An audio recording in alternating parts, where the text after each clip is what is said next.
Hello there and welcome to Physics with William, where curiosity gets cozy and science takes the scenic route into the stranger corners of reality. Tonight, or this morning, or whatever hour has found you, we're settling in with a question that sounds almost childishly simple at first, and then becomes much more difficult the longer you sit with it. What is a muon really made of? It is the kind of question that seems as though it ought to have a tidy answer, waiting in a drawer somewhere. Open drawer, find label, problem solved.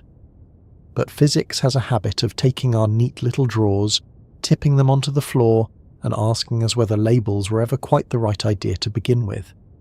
Before we get into any of that, I would love to know where you are listening from. Are you under a blanket in a city apartment with traffic still murmuring outside? Are you in a quiet town where the only sound is a refrigerator humming its own private song? And what time is it where you are right now? There is something I rather like about that for a discussion like this. All of us in different places, at different hours, gathering around the same tiny mystery. If you find this soothing, or interesting, or simply a pleasant way to wind down while your brain does one last bit of wandering before sleep, do give the video a like and maybe subscribe as well.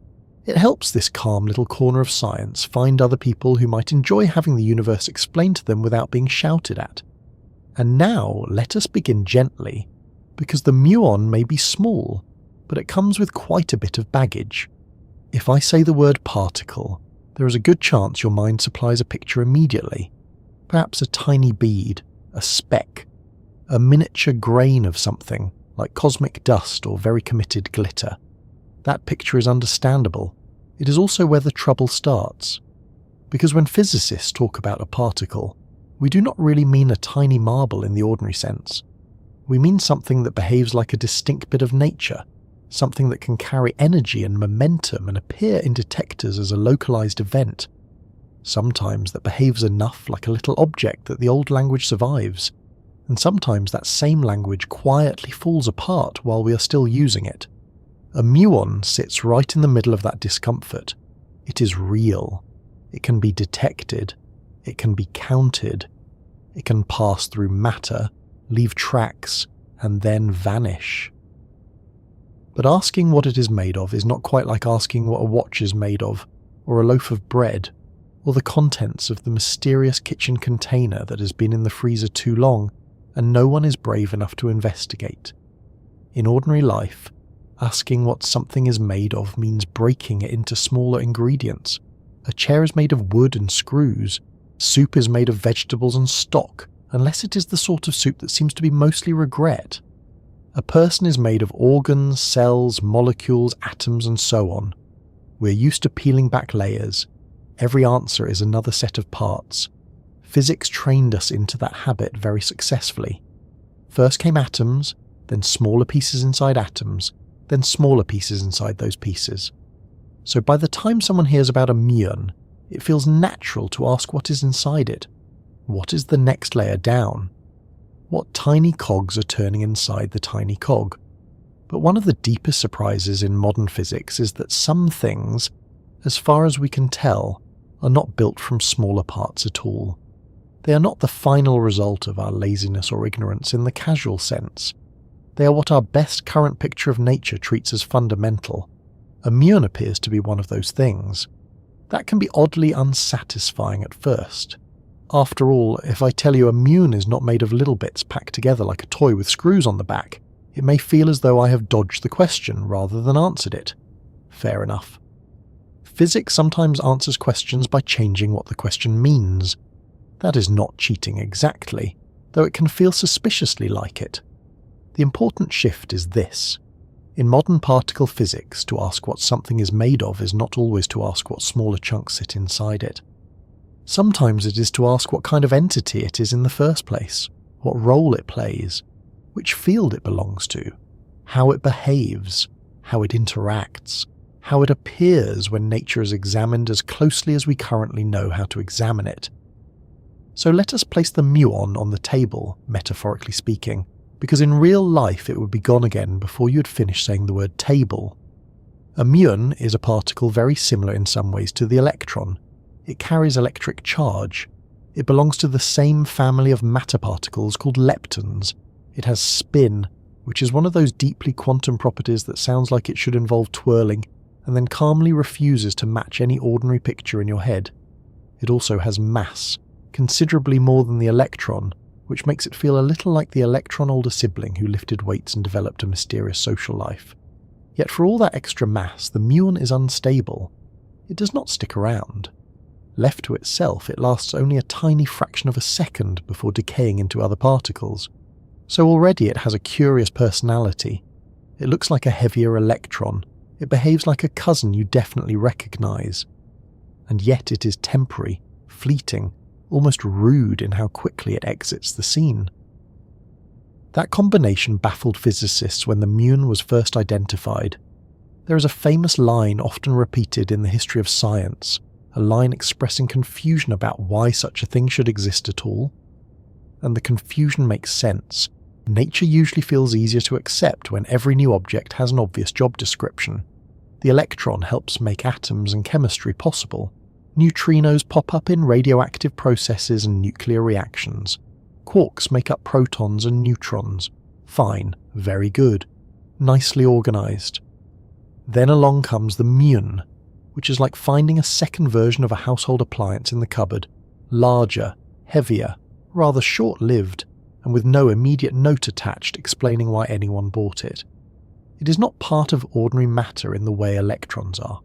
It does not sit around building the furniture of daily life, yet it is very much part of the universe, and perhaps that is one of the first calming thoughts worth holding on to here. The universe is not obliged to contain only the minimum cast of characters. It is not a tidy stage play with 6 perfectly efficient roles and no unnecessary dialogue. It is more like an enormous production, where some actors appear for a single brief scene, say something memorable, knock over a lamp, and leave everyone else to explain what just happened. The muon is one of those actors. To understand what it is made of, we first need to get comfortable with the possibility that nature includes fundamental things that are not assembled from smaller visible pieces, and that their reason for existing may be bound up not with our preferences for tidiness, but with the deeper structure of physical law.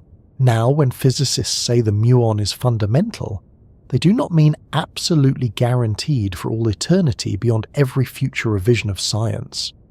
Physics is not a religion of final announcements. It is a method of building models that survive tests. As far as experiments have shown, the muon behaves like a point-like particle. In other words, when we probe it as best we can, we do not see evidence of internal structure. No smaller components. No sign that it is a tiny bound state of hidden parts. If it does have deeper structure, it lies beyond what current experiments have revealed. That is an important kind of humility. Science says this is what the evidence supports now. It does not say the universe has signed a permanent contract.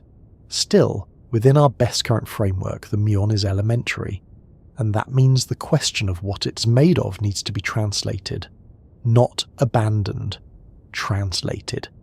A muon is not made of smaller ingredients the way a cake is made of flour and eggs. It is better understood as an excitation of the muon field. Now, I know that phrase can sound like the point at which a relaxing science video suddenly decides to become a threatening textbook, but stay with me, because the idea is much gentler than the vocabulary suggests. In modern physics, fields are not decorative extras. They are the basic stuff that fills space. There is an electron field, a photon field, quark fields, and so on. A particle is what we observe when one of those fields is excited in a discrete way. Rather like how a ripple can appear on the surface of water, except even that picture is only a rough convenience and not a full description. The muon, in this language, is not a little bag of material. It is a quantized disturbance of the muon field. If that sounds strange, it is because it is strange, but also because daily life does not train us to think this way. We grow up handling objects, cups, shoes, books, sandwiches, things with surfaces, things with insides, things that can be taken apart even when we really should not take them apart. Quantum field theory asks us to think more abstractly. though not abstractly, in a vague poetic fog sort of way. It asks us to think in a more precise and less furniture-based way. Instead of imagining the universe as empty space containing little objects, we imagine it as a set of fields, with particles as the observable excitations of those fields. In that picture, asking what a muon is made of becomes a bit like asking what a musical note is made of. You can ask the question, certainly, but the answer is not a list of smaller, solid pellets inside the note. The note is a pattern, a real event, something the system is doing. Now, I do not want to lean too hard on musical metaphors because they can start sounding more profound than helpful after a while, and that is how one ends up saying things at midnight that feel wise until breakfast. So let us bring it back down to earth. The muon is one member of a family of particles called leptons. This family includes the electron, the muon, the tau, and their associated neutrinos. The electron is familiar because it is stable and participates in ordinary matter all the time. The muon is less familiar because it is unstable and does not usually remain around long enough to become part of everyday atoms. But it appears naturally in high-energy processes. It can be created when cosmic rays strike the upper atmosphere. It can be produced in particle accelerators. It can pass through you, through walls, through all sorts of matter with an almost impolite determination. In fact, muons are passing through your body all the time. Most of them do not stop to introduce themselves, which is probably just as well. There is something quietly delightful about that.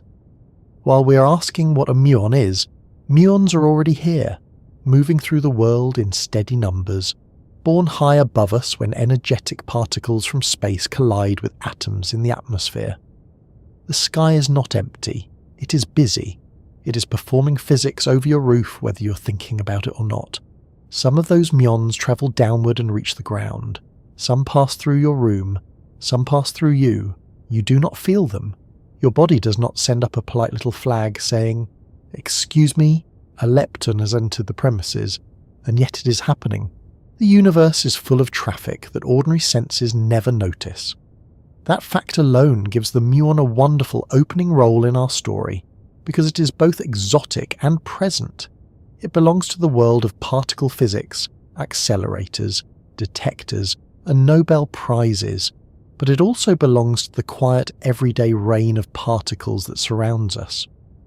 The muon is not only a thing in laboratories, it is a visitor from natural high-energy events happening above our heads, which means the question of what it is made of is not just about some remote scientific curiosity. It is about something genuinely moving through the same world as your tea mug, your lamp, your half-charged phone, and whatever mysterious object is currently living under the sofa and refusing to come out. So why does a muon have the properties it does? Why is it heavier than the electron? Why does it decay? Why is it part of this family structure at all? Those are some of the most interesting questions in particle physics, and importantly, they are not identical to asking what it is made of. Sometimes the deepest question is not what smaller pieces something contains, but why nature includes this type of thing with these particular properties. Mass is part of the puzzle. Lifetime is part of the puzzle. Charge is part of the puzzle. Family resemblance to the electron is part of the puzzle. We know how to describe these features within the standard model of particle physics very successfully. We can predict interactions with enormous precision. But why there are multiple generations of similar particles, and why the muon is one of them, is still one of those places where physics becomes wonderfully honest, and says we know a great deal, and also not enough. That honesty matters. It keeps the wonder clean. The muon is not a mystical object. It is not a magical dot that floats beyond reason. It is a well-studied particle with measured properties, discovered behaviour, and a clear place in current theory. But theory itself does not yet answer every why question we can ask about it. Physics is very strong on the how. It is increasingly strong on the what. The why, especially the deeper why, sometimes remains a little ahead of us, which is perhaps why science stays interesting instead of becoming a very large completed crossword.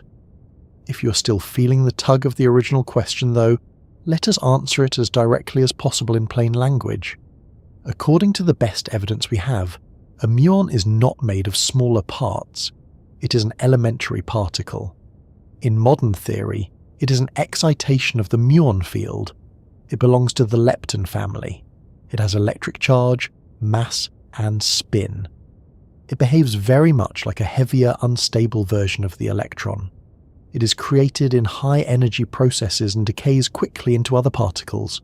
It is not a tiny composite object in the way a proton is composite, because a proton is made of quarks bound together. A muon, as far as we can tell, is not. That is the clean answer. But of course the clean answer is only the beginning, because every clean answer in physics tends to open a newer, stranger door beside it.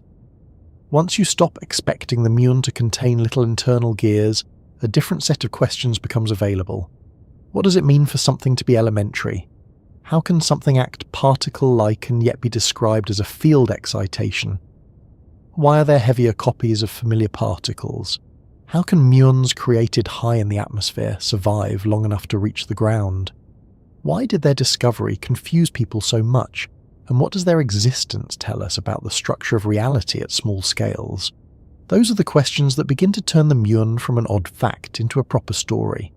And the story, as it happens, starts not in the quiet comfort of a chair or bed, but high above us in the atmosphere, where particles from outer space slam into air molecules and produce showers of new particles, among them the short-lived, stubbornly fascinating muons that keep falling through the night. Most of the time, when something passes through the room you're in, you notice it. A person enters. A car glides by outside. A moth throws itself against a lamp with far more confidence than navigation skill. Even the wind, which you cannot see directly, announces itself with curtains, leaves, or some disapproving little creak in the house. But muons are different. They are among the quietest visitors nature sends us. They arrive from above in huge numbers, every moment of every day, and yet almost no one feels them, hears them, or gives them a second thought. They do not knock. They do not linger. They simply pass through the night, through the air, through buildings, through your body, and continue on their way as if the world were less a collection of obstacles and more a suggestion. There is something almost impolite about how casual the muon is. Human beings put a great deal of effort into making walls. We build roofs, we install doors, we lock windows. We develop a very strong emotional attachment to the idea that inside and outside are meaningfully different places. The muon respects none of this. It comes from the upper atmosphere at astonishing speed, and heads downward with the sort of confidence usually reserved for people who have already missed their train and have decided to stop pretending the morning can still be saved. Most of these muons are born high above us when energetic particles from space, mostly protons from distant cosmic sources, crash into atoms in the atmosphere. That collision sets off a shower of new particles. It is not unlike breaking a plate and discovering that the fragments themselves briefly become an argument. Out of that violent tangle emerge particles that decay into muons, and those muons continue downward toward the ground. It is worth pausing on that image because it changes how the sky feels. We tend to think of the atmosphere as a quiet protective shell, and in many ways it is. It shields us from much of the harshness of space. It gives us air, weather, clouds, sunsets, and the occasional slightly overconfident pigeon. But it is also a place where high-energy physics is happening all the time. The upper atmosphere is not simply empty blue distance. It is a region where particles from outer space meet matter and produce chains of events that eventually reach us. So when we speak about a muon passing through the night, we are not being poetic for the sake of it. This is literally what happens. Somewhere far above the rooftops and trees, a cosmic ray strikes an atom. A cascade begins. Muons are created. And then, seconds later or less than seconds later, depending on whose clock you ask, some of them arrive here, quietly crossing the space around you. This makes the muon an unusually satisfying particle to think about because it connects the very large with the very small. On one end of the story there are distant astrophysical processes. Exploding stars, magnetic fields, violent cosmic environments, all the grand machinery that can accelerate particles to enormous energies. On the other end, there is a single muon slipping through your sleeve without asking permission. The scale difference is absurd, and yet physics ties the whole thing together in one continuous chain. The muon is not a decorative side effect. It is part of a story that begins in the cosmos and ends in your living room, which is a sentence that would sound unhinged at a dinner party, but is perfectly respectable in particle physics. Now, what makes the muon especially interesting in this nocturnal journey is that it should not, at first glance, be able to make the trip as easily as it does. A muon is unstable. Left to itself, it does not last very long. If you were introduced to it only on paper, you might reasonably conclude that a particle born high in the atmosphere should decay long before reaching the ground. And yet muons do reach the ground in great numbers. This was one of the early clues that the universe follows rules stranger than common sense and kinder to physicists than they had any right to expect, because the muon gave them a natural demonstration of relativity in action. From our point of view, the muon is moving so quickly that time for it is stretched relative to time for us.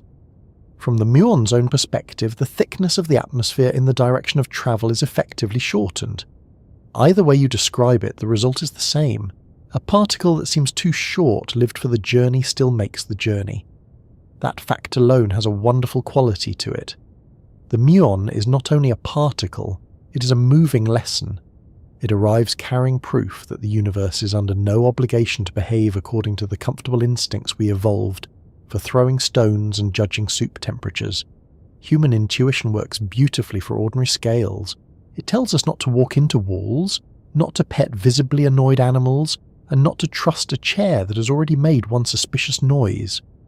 But it was not designed for high-speed unstable leptons created in cosmic showers. So when the muon reaches the ground, it is doing more than existing. It is quietly reminding us that reality is deeper than convenience. Imagine standing outside on a clear night and looking up. There is a certain temptation to think of the darkness overhead as stillness. The stars seem fixed. The air seems calm. Even clouds, when they drift slowly, give an impression of gentleness. But the calm is deceptive. Space is sending particles toward Earth constantly. The atmosphere is responding. Invisible events are unfolding all across the sky. Muons are being created and streaming downward in every direction. Your senses cannot report any of this directly, so the night feels peaceful. And perhaps that is one of the loveliest things about science. It does not destroy the peace of the night by revealing hidden activity. It deepens it. It tells you the silence is not emptiness. It is fullness beyond perception. This hidden traffic also helps us understand why the muon matters so much in experiments. Because it interacts with matter in a particular way. It carries electric charge like the electron, but it is much heavier. That extra mass changes how it moves through material. It tends to pass much farther than an electron would under similar conditions. It does not get jostled around as easily. It can penetrate layers of matter with impressive stubbornness. That makes it useful.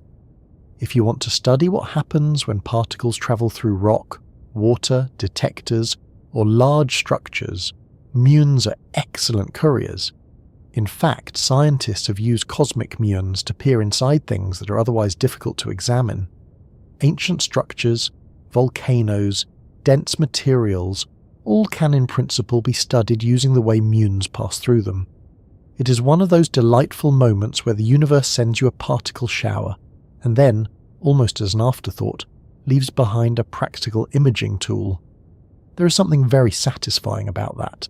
The same particle that once arrived as a mystery in high-energy physics also turns out to be useful for looking into the insides of large objects. It is like discovering that the odd guest at the party not only has excellent stories, but can also fix your plumbing. Not every particle gets that sort of second career, and yet even when muons are being used in clever ways, they never lose their slightly ghostly quality. They are still these fleeting, invisible visitors from atmospheric collisions born in violence, and then gliding downward through the quiet world of trees, roads, sleeping houses, and mildly stressed office buildings. Of course, the phrase passing through can sound as though the muon is completely indifferent to matter, as though it is some kind of untouchable phantom. That is not quite right. Muons do interact. They can ionize atoms as they travel. They can leave trails in detectors. They can be stopped under the right conditions. They are not magic. The point is simply that they are far more penetrating than many other charged particles. If an electron is more easily deflected and slowed, the muon is more determined. It carries on.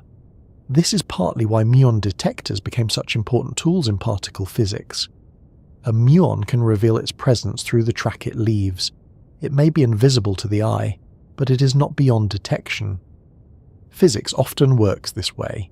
You do not always catch the thing itself in some naive direct sense.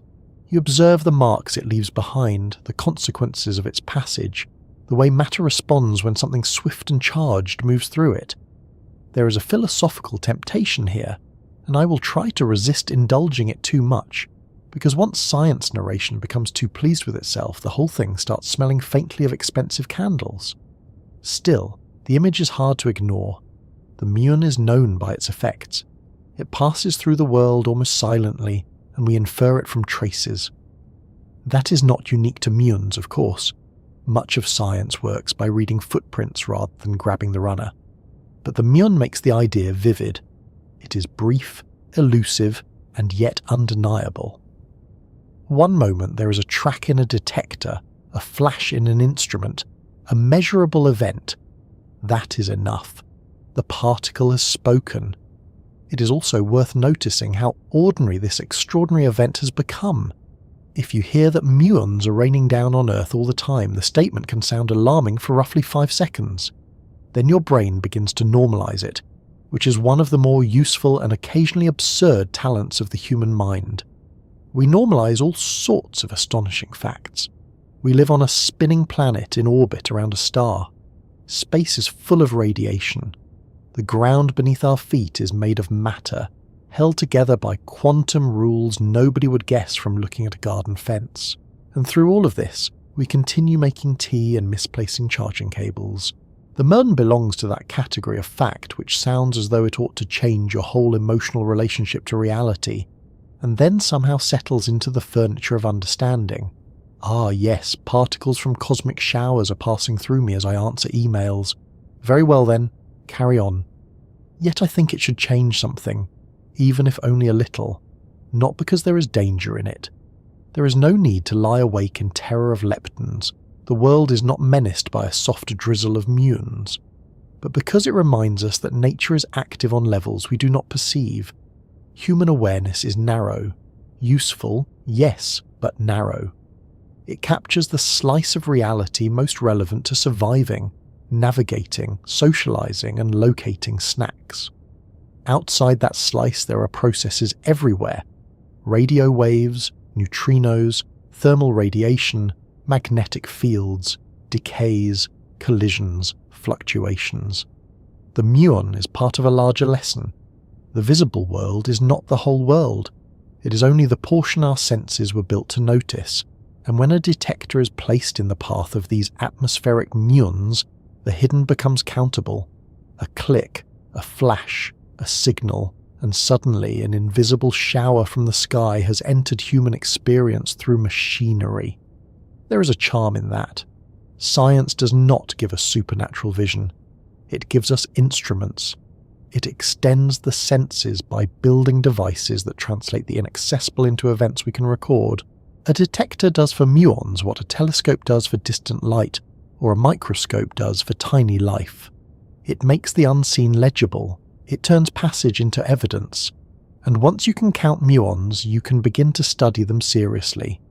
Their energies, their directions, their interactions, their lifetimes. A drifting mystery becomes a field of measurement. That transition from eerie invisibility to careful measurement is one of the great patterns in physics. At first, there is a strange effect or an unexpected signal. Then there is a period of confusion in which multiple explanations are entertained, some elegant, some desperate, and some with the unmistakable smell of people trying not to admit they are baffled. After that, if the universe is in a cooperative mood, comes a clearer picture. Instruments improve, data accumulates, the strange visitor becomes a known particle.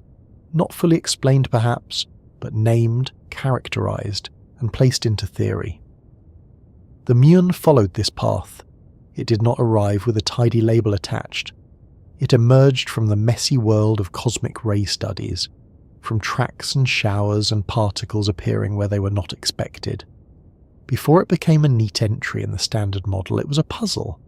Before it was a family member of the lepton clan, it was a cosmic intruder passing through apparatus in ways that made physicists raise their eyebrows, and then eventually their funding requests. There is something endearing about the fact that the Muon first announced itself not in a serene theoretical setting, but through nature causing trouble. That is often how discovery works. Reality refuses to stay inside the current filing system. A detector sees tracks that do not fit old expectations. A particle appears to have the wrong mass for one thing and the wrong behavior for another. Someone thinks it might be one known object and then slowly realizes it is something else. The Muon, in that sense, is a reminder that the universe is not discovered all at once by pure thought alone. It is encountered, it interrupts, it surprises, it leaves marks in cloud chambers and photographic emulsions and later in more sophisticated detectors, and then human beings scramble to understand what has just walked through the wall. For now, though, I want to stay with the image that gives this part of the story its particular calm. A particle passing through the night. Not because it sounds dramatic, though it does. Not because it flatters us into thinking the universe is writing bedtime stories, though I admit it occasionally feels that way. But because the phrase captures something literally true and scientifically rich. The Muon is born high above us. It travels swiftly downward. It survives a journey that seems impossible until relativity steps in. It passes through matter with remarkable ease. It reveals itself through tracks and signals. It belongs at once to cosmic violence and domestic quiet. It is a messenger from energetic collisions overhead, arriving without fanfare in the ordinary darkness around us. And once people began noticing those messengers properly, once the detectors improved and the tracks became harder to dismiss, the question was no longer merely what is crossing the sky, but what on earth is this thing that behaves like that at all? Because a particle can be quiet in its passage and still deeply disruptive to our understanding. The Muon had that talent from the very beginning, and the path from atmospheric visitor to scientific puzzle begins with the moment researchers realized this was not just another familiar particle wearing a slightly different coat, but something stranger that had wandered into the picture and refused to fit neatly anywhere. By the time the Muon entered physics, scientists were already getting used to the idea that the universe was much less tidy than it had first appeared. That is one of the recurring patterns in the history of science. Just when people begin to feel that the cast of characters is finally manageable, reality opens a side door and sends in someone unexpected. In the early decades of the 20th century, the known subatomic world was still comparatively small. The atom had given up some of its secrets. The electron was known. The nucleus had become real rather than hypothetical. The proton had a clear place. The neutron had joined the story. Radioactivity had already shown that matter was not as solid and unchanging as it looked from a comfortable distance. Even so, there was still a feeling that perhaps the inventory of nature might remain reasonably compact. Not simple exactly, but civilized. Then cosmic rays began doing what cosmic rays do best, which is to ruin tidy expectations at high speed.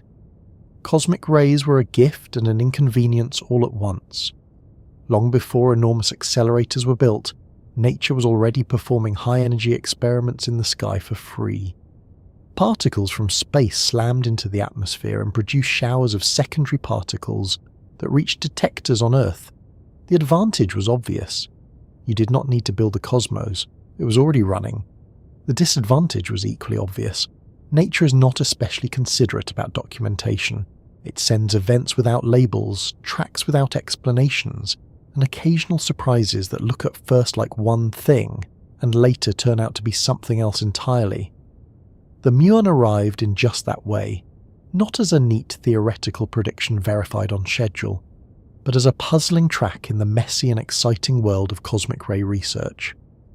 In 1936, Carl Anderson and Seth Neddermeyer identified the particle in cosmic ray showers while studying how these incoming particles behaved in detectors. To appreciate why this was so strange, it helps to imagine the state of mind of a physicist at the time. You're already dealing with a world that has become much less intuitive than your grandparents were promised. Atoms are no longer indivisible. Radiation is real. Quantum mechanics has shown up and begun behaving like a brilliant guest who also insists on rearranging the furniture. Relativity has rewritten space and time. Meanwhile, the nucleus is clearly governed by forces that are not yet fully understood. There is excitement everywhere, but it is not the comfortable excitement of filling in the last few missing boxes. It is the sort of excitement that comes from suspecting the boxes themselves may need redesigning.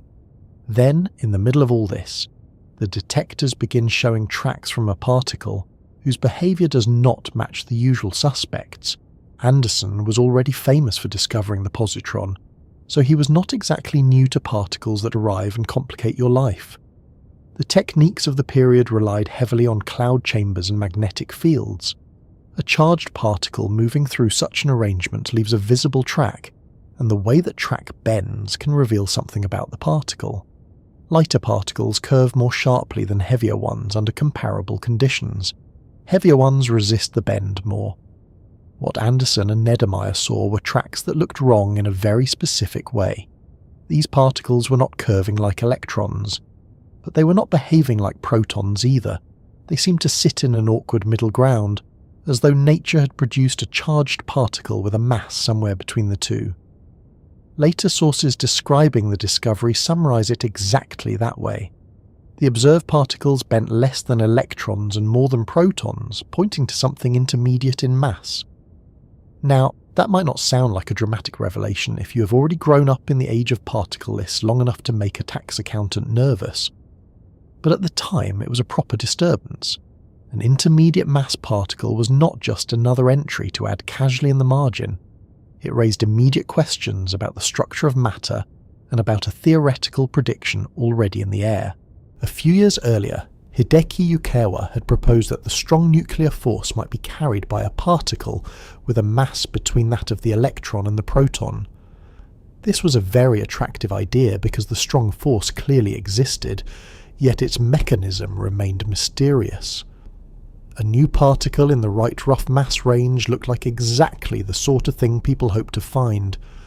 So when Anderson and Neddermeyer found a particle with an intermediate mass in cosmic rays, many physicists understandably thought they might have found Yukawa particle, the long-sought messenger of the nuclear force. You can almost feel the eagerness in that moment. Physics loves a surprise, but it loves a surprise even more when the surprise appears to solve another problem at the same time. It is like opening the cupboard looking for tea and discovering not only tea but also the missing spoon from last week. There is a special pleasure in that kind of convergence. The newly discovered particle was even given a name that reflected this hopeful middle status. It was called the mesotron, essentially the middle one, the in-between particle. That name made sense for a while. It captured what people thought they were looking at. Not an electron, not a proton, something in the middle, perhaps a meson in Yukawa sense, perhaps the long missing key to the nuclear force. But the history of the muon becomes especially interesting because this first interpretation was wrong, and wrong in a way that turned out to be profoundly revealing. The particle existed. The tracks were real. The detectors were not having an artistic episode. Yet the meaning of the evidence was more subtle than it first appeared. This is one of the great lessons of experimental physics. Discovering something and understanding what it is are not the same event. They may happen years apart. A track in a chamber does not arrive with a confession attached. It says only I was here.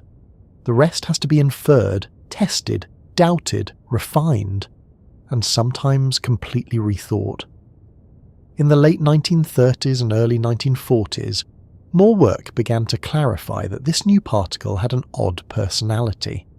It was not strongly interacting with nuclei in the way the carrier of the strong force should. It seemed instead to behave much more like a heavy electron. That was unsettling because a heavy electron was not something anyone had been urgently asking the universe to provide. A particle can be puzzling in two different ways. It can puzzle you because you do not know what it does, or it can puzzle you because it appears to do almost nothing new except exist. The muon was that second sort of problem. It was not dramatically reshaping ordinary matter. It was not obviously the missing glue of the nucleus.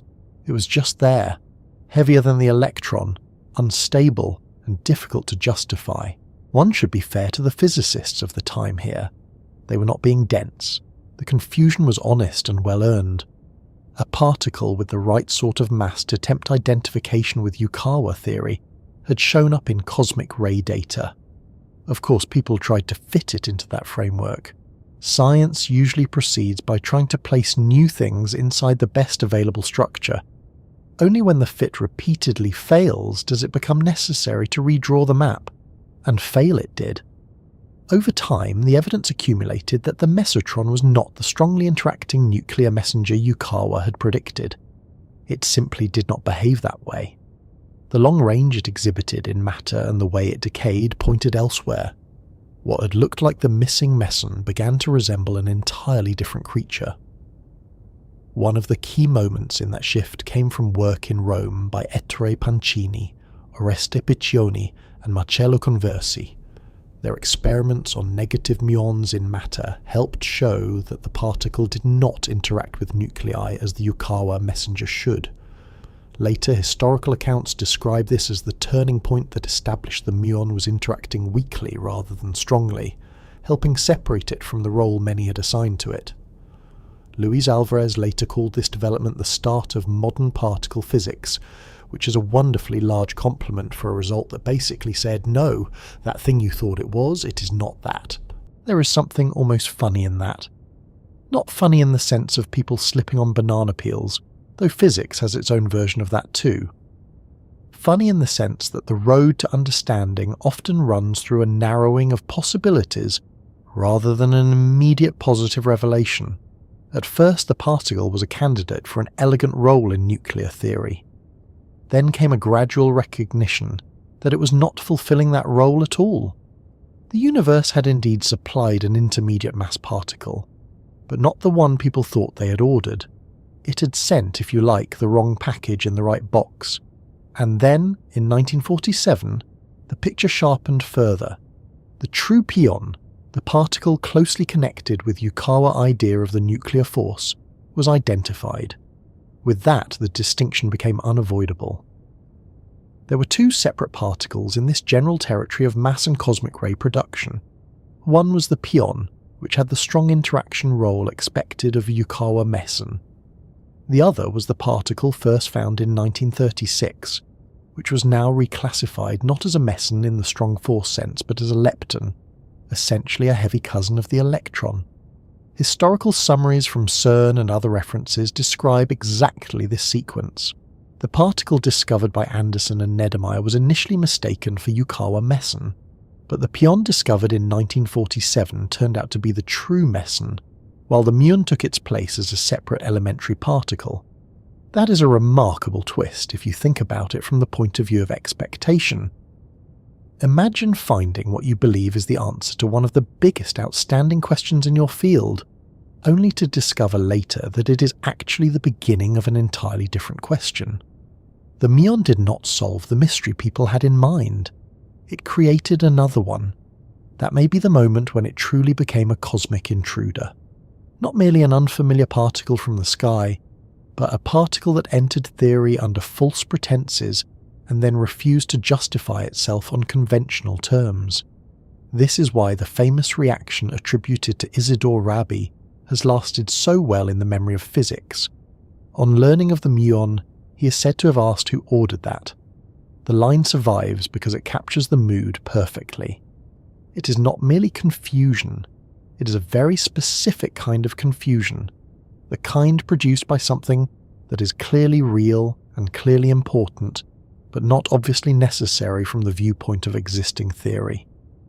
A neutron, once discovered, had an immediate role. A positron was startling, but it fit beautifully into deeper theoretical ideas.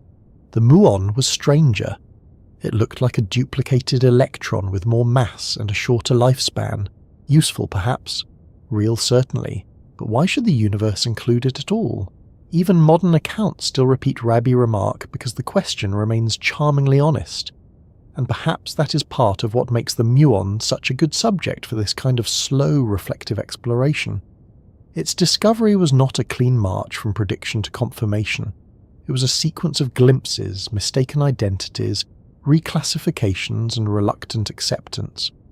First a strange track, then an intermediate mass, then the suspicion of a Yukawa particle, then growing evidence that it was not, then the recognition that the real Yukawa meson was something else, the pion, leaving the muon as an unexpected member of nature all its own. The muon did not arrive as a well-behaved answer, it arrived as a problem that stayed. There is also something deeply instructive in the setting of its discovery. It came from cosmic rays rather than a machine purpose built to manufacture the new. Nature discovered the muon for us before we knew enough to ask properly for it. That matters because it reminds us how much of early particle physics was effectively skywatching with better instruments. The heavens were not merely scenic, they were experimental. Before giant accelerators became the dominant engines of discovery, the atmosphere and the cosmos served as a natural laboratory. Particles rained down, collided, decayed, and left tracks in chambers.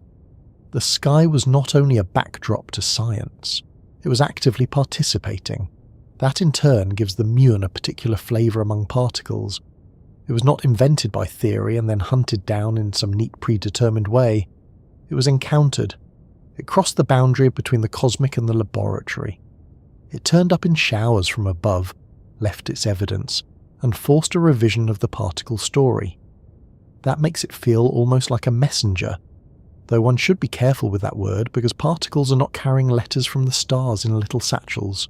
Still, the mood is hard to escape. The muon entered human knowledge as something born from the sky and read through traces. A cosmic intruder is not a bad description at all. And once it had been accepted as real, and once its mistaken identity had been peeled away, a different kind of question took over. Not where did this track come from? Not is this Yukawa particle, but what sort of thing is a muon really? If it is not a composite chunk of known matter, and not the nuclear messenger people expected, then what does it mean to say what it is made of? Is it made of anything in the ordinary layered sense at all? Or are we already at one of those points where the old habit of looking for smaller pieces begins to fail, and the language of fields and elementary particles has to take over? That is where the story naturally goes next. Because the discovery of the muon was strange not only because a new particle appeared, but because it forced physicists to ask a more careful question about what counts as an ingredient in the first place. That is really where the difficulty begins, because the phrase made of sound so harmless until physics gets hold of it. In everyday life, it feels like one of the simplest questions we can ask. What is bread made of? Flour and water and yeast and salt, unless you have encountered one of those health bakery experiments that appears to include bark and personal disappointment. What is a chair made of? Wood or metal or plastic? What is a wall made of? Brick or stone or plasterboard and whatever else. Modern buildings have smuggled into them while no one was looking. The phrase works beautifully in the ordinary world because ordinary objects are built from parts that are larger than our senses can directly see, but still fit the same general logic. Something complicated is assembled from smaller ingredients. If you can take it apart, or at least imagine taking it apart, the question has a familiar shape. Physics, however, has a way of letting you use ordinary language right up until the moment it quietly stops meaning what you thought it meant. When we asked what a muon is made of, the question seemed at first like a natural continuation of a long successful habit. We have been peeling back layers of matter for centuries. A stone is not truly solid in the old philosophical sense, but made of minerals. Minerals are made of molecules. Molecules are made of atoms. Atoms are made of electrons and nuclei. Nuclei are made of protons and neutrons. Protons and neutrons are made of quarks. So it is tempting to assume the pattern must continue forever. Like one of those nesting dolls that seems determined to punish optimism. Open one layer and there is another. Open that layer and there is yet another. Somewhere, perhaps, a final, hidden, smallest thing waits to be discovered, looking slightly annoyed that it took us so long. But nature does not promise an endless sequence of little containers within little containers. The success of reductionism does not guarantee infinite divisibility in the sense our intuition imagines. That is the first important shift. In physics, asking what something is made of can mean at least two different things, and the trouble begins when we glide between them without noticing. The first meaning is compositional. A thing is made of smaller parts. A molecule is made of atoms. A proton is made of quarks. That is the sense most people mean automatically.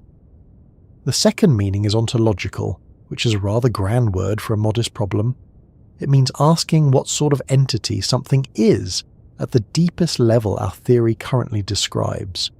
If a thing is not built from smaller pieces, we still want to know what category of reality it belongs to. What kind of basic thing is it? How does it exist within the framework of the world? What rules define it?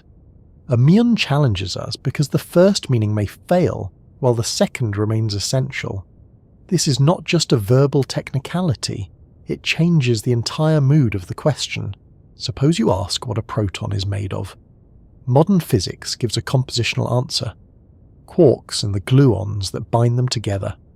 That answer still comes with subtleties, because the interior of a proton is not a neat little solar system of 3 billiard balls politely orbiting one another, but at least there is genuine internal structure there.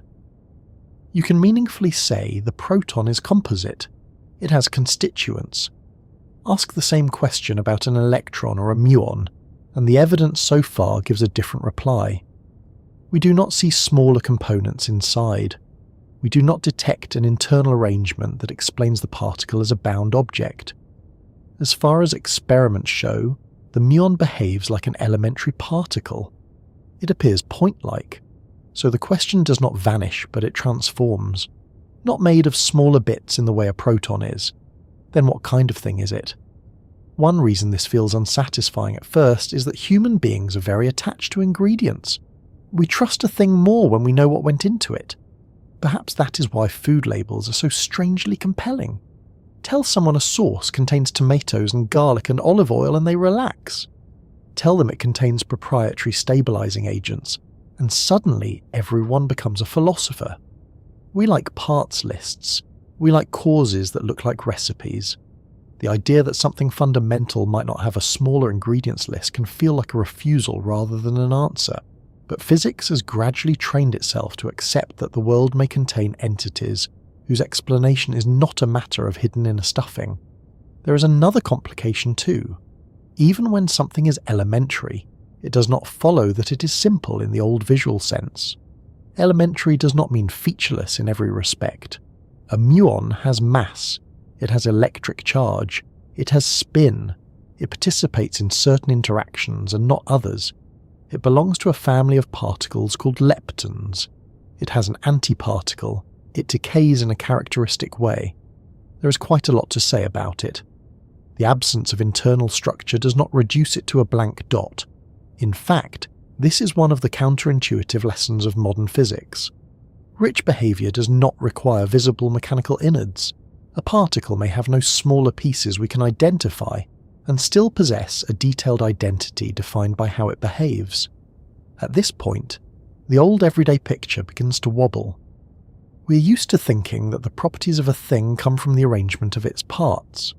A watch tells time because gears and springs and electronic components are arranged in a particular way.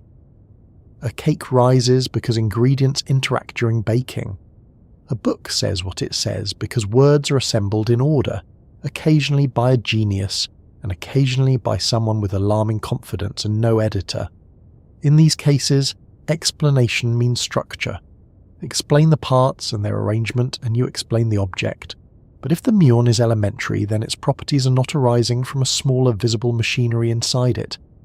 They are built into its very identity as defined by the theory.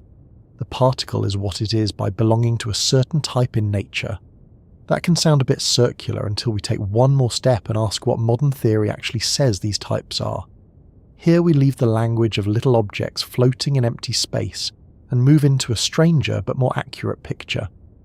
In quantum field theory, the basic ingredients are fields.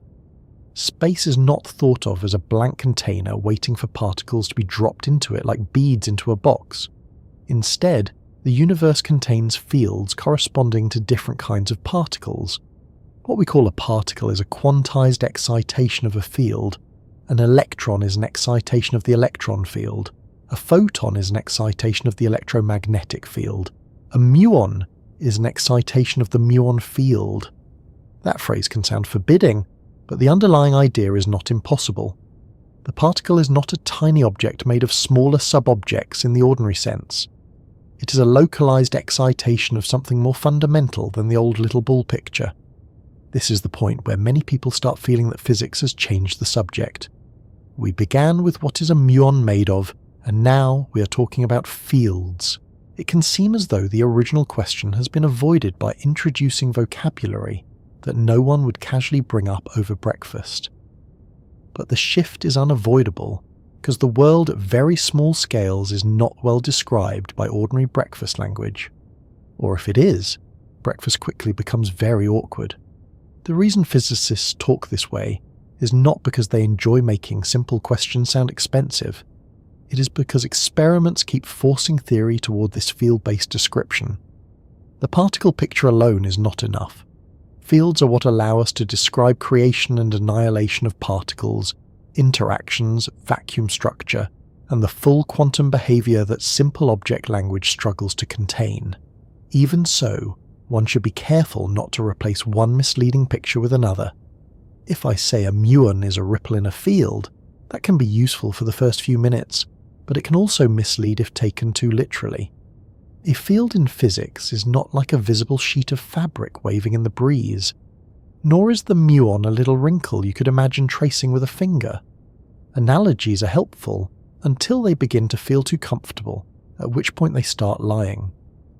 The safer statement is that our best theory treats the muon as an excitation of a fundamental field with specific quantum properties. That is less cozy than calling it a ripple, but it is more faithful. And for our purposes, it tells us what made of means at this depth. It means not composed of smaller known parts, but arising as a manifestation of a particular field within the structure of the theory. Now, none of this means the search for deeper layers is forbidden. Physics has not erected a sign saying closed forever. Scientists continue to test whether supposedly elementary particles might reveal structure at smaller scales. There have been speculative models in which leptons and quarks themselves are composite, built from more basic constituents. People have imagined preons and other deeper building blocks. So far, there is no confirmed evidence that the muon contains such hidden pieces. The experiments tell us that if there is further structure, it lies beyond the reach of what has yet been observed. That is an important distinction. Elementary in current physics means elementary according to present evidence and successful theory. It does not mean metaphysically guaranteed by a cosmic notary. Still, within the framework we actually have, the muon is treated as fundamental, and once you accept that, the phrase made of starts to feel less like a matter of substance and more like a matter of description. A muon is made of, in the compositional sense, nothing smaller that we know, but it is described by a field, by symmetries, by conserved quantities, by interactions, and by parameters such as mass and charge. So perhaps the more honest question becomes not what pieces are packed inside it, but what features define its existence. In ordinary language, we ask for ingredients. In modern physics, we often ask for quantum numbers and interaction patterns. It is a different form of identity. This is why the muon forces such an interesting kind of patience. It sits at the edge of an instinct that served us well for a very long time. That instinct says look for smaller pieces, and often that instinct is still exactly right. Atoms were not final, nuclei were not final, protons were not final, so one naturally wants to press on. The difficulty is that the world may not offer the same sort of answer at every level. Sometimes there are smaller components, sometimes there are fields, sometimes the very notion of a constituent has to be handled carefully because quantum systems do not behave like sets of tiny pebbles. The deeper we go, the less nature seems to care about preserving the categories that felt obvious on human scales. There is also a more subtle reason why made of becomes slippery, and it has to do with the distinction between matter and interaction. In daily life, we think of material as stuff, and force as something acting on the stuff. But in particle physics, the separation is less clean than intuition would like. The particles that mediate interactions are themselves part of the inventory of nature. Photons carry electromagnetic interaction. Gluons carry the strong interaction.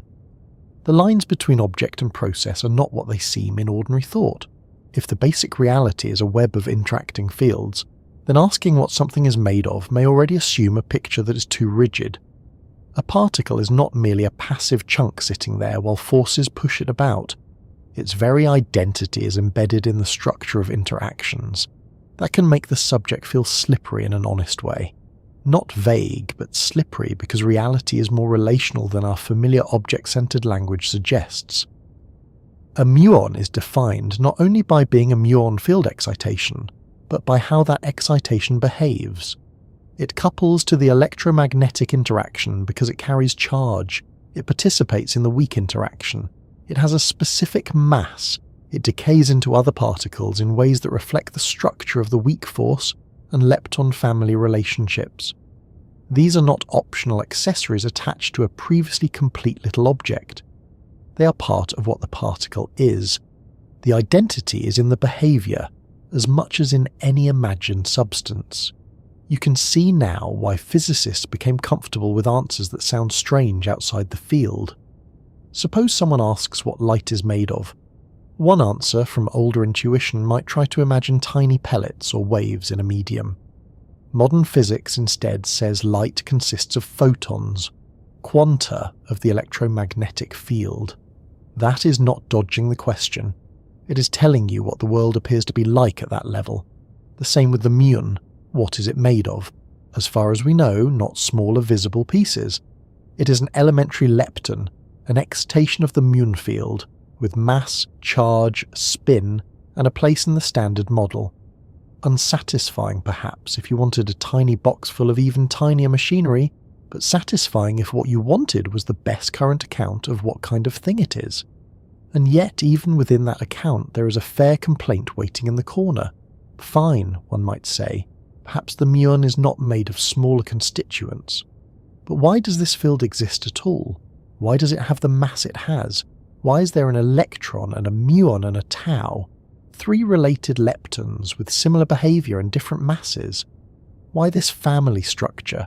Why not just one charged lepton and be done with it? These are excellent questions, and they remind us that explaining what counts as made of does not solve every mystery. It simply clears away one confusion so that deeper confusions can stand in better light. In other words, once you stop demanding hidden gears inside the Muon, you notice a stranger problem. The real puzzle may not be internal composition at all. It may be duplication. Nature seems to repeat a pattern. The electron is stable and familiar. The muon looks similar but heavier and unstable. The tau is heavier still. If these were Russian dolls, at least one could appreciate the craft. But they are not nested versions of one another. They are distinct particles occupying a family pattern that the standard model describes beautifully without explaining in a fully satisfying way. So the question made of was perhaps only our first attempt to make the muon feel normal. Once that fails, the deeper oddness emerges. Not what is inside it, but why there is this heavier cousin at all. That is where the history of discovery and the conceptual question meet. The muon felt intrusive not only because it was new, but because it seemed unnecessary by the standards people hoped nature might follow. It behaved too much like an electron to be comfortably unique, and too differently to be dismissed as the same thing. It did not reveal internal structure to excuse its complexity. It simply existed as another elementary particle in the lepton family. So the phrase, what is it made of turns out to have hidden within it a more human plea. Please tell me how to fit this into a world that still feels intelligible. Physics answers that plea, but not by restoring the old furniture. It answers by offering a new arrangement in which fields are fundamental, particles are excitations, and identity is written in symmetries and interactions rather than tiny mechanical parts. That is a demanding answer, but a useful one, because without it the Muon remains merely weird in a vague way. With it, the weirdness becomes precise. The Muon is not weird because it hides little secret marbles inside. It is weird because nature includes a fundamental particle of this type at all, and once we accept that shift, the next step becomes clearer.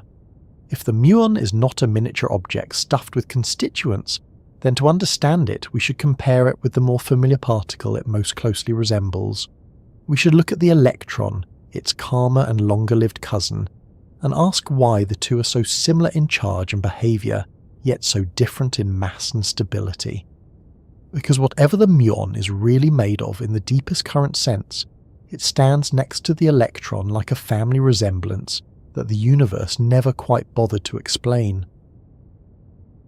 That resemblance is impossible to ignore once you place the Muon beside the electron and look at them without the noise of discovery history around them.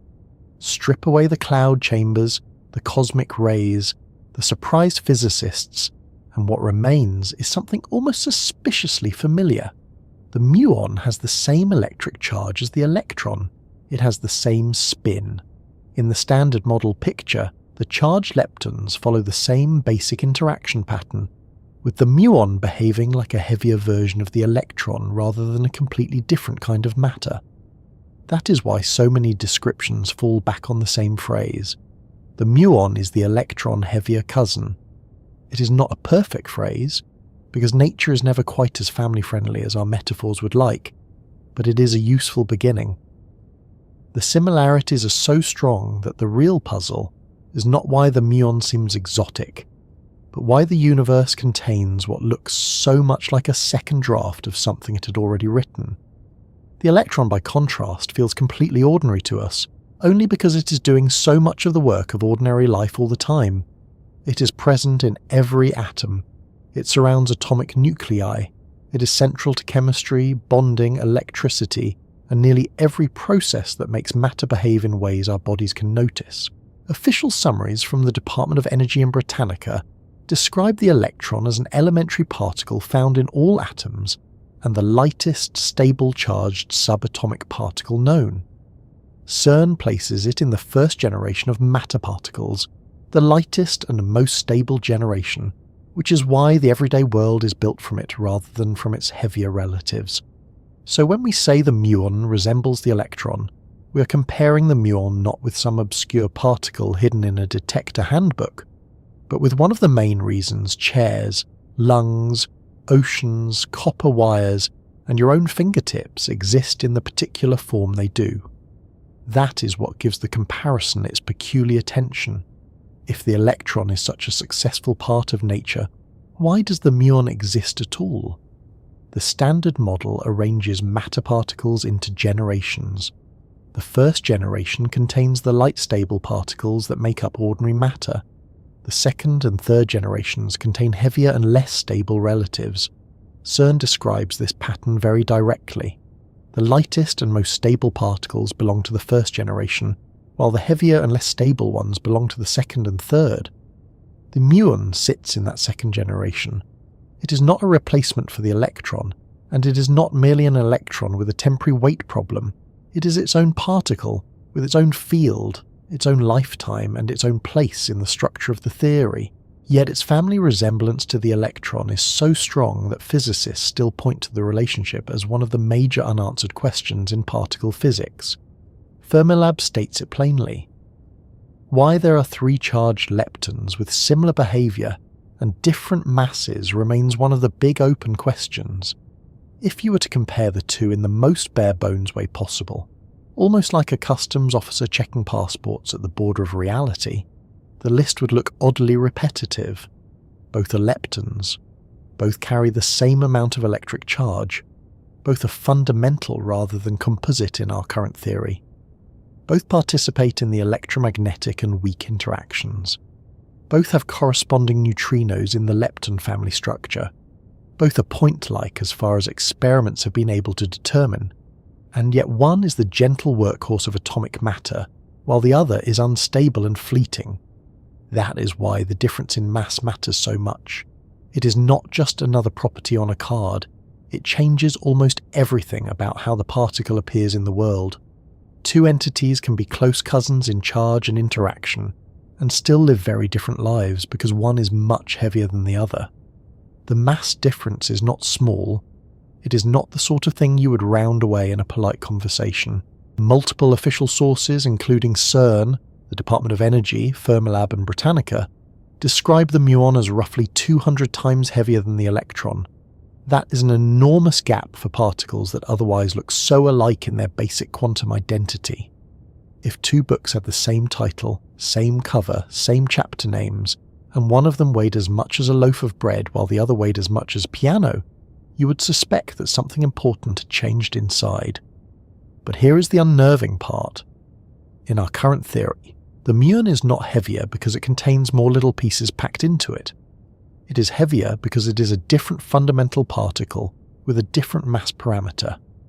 The resemblance to the electron is not a sign that they are literally the same object in two sizes.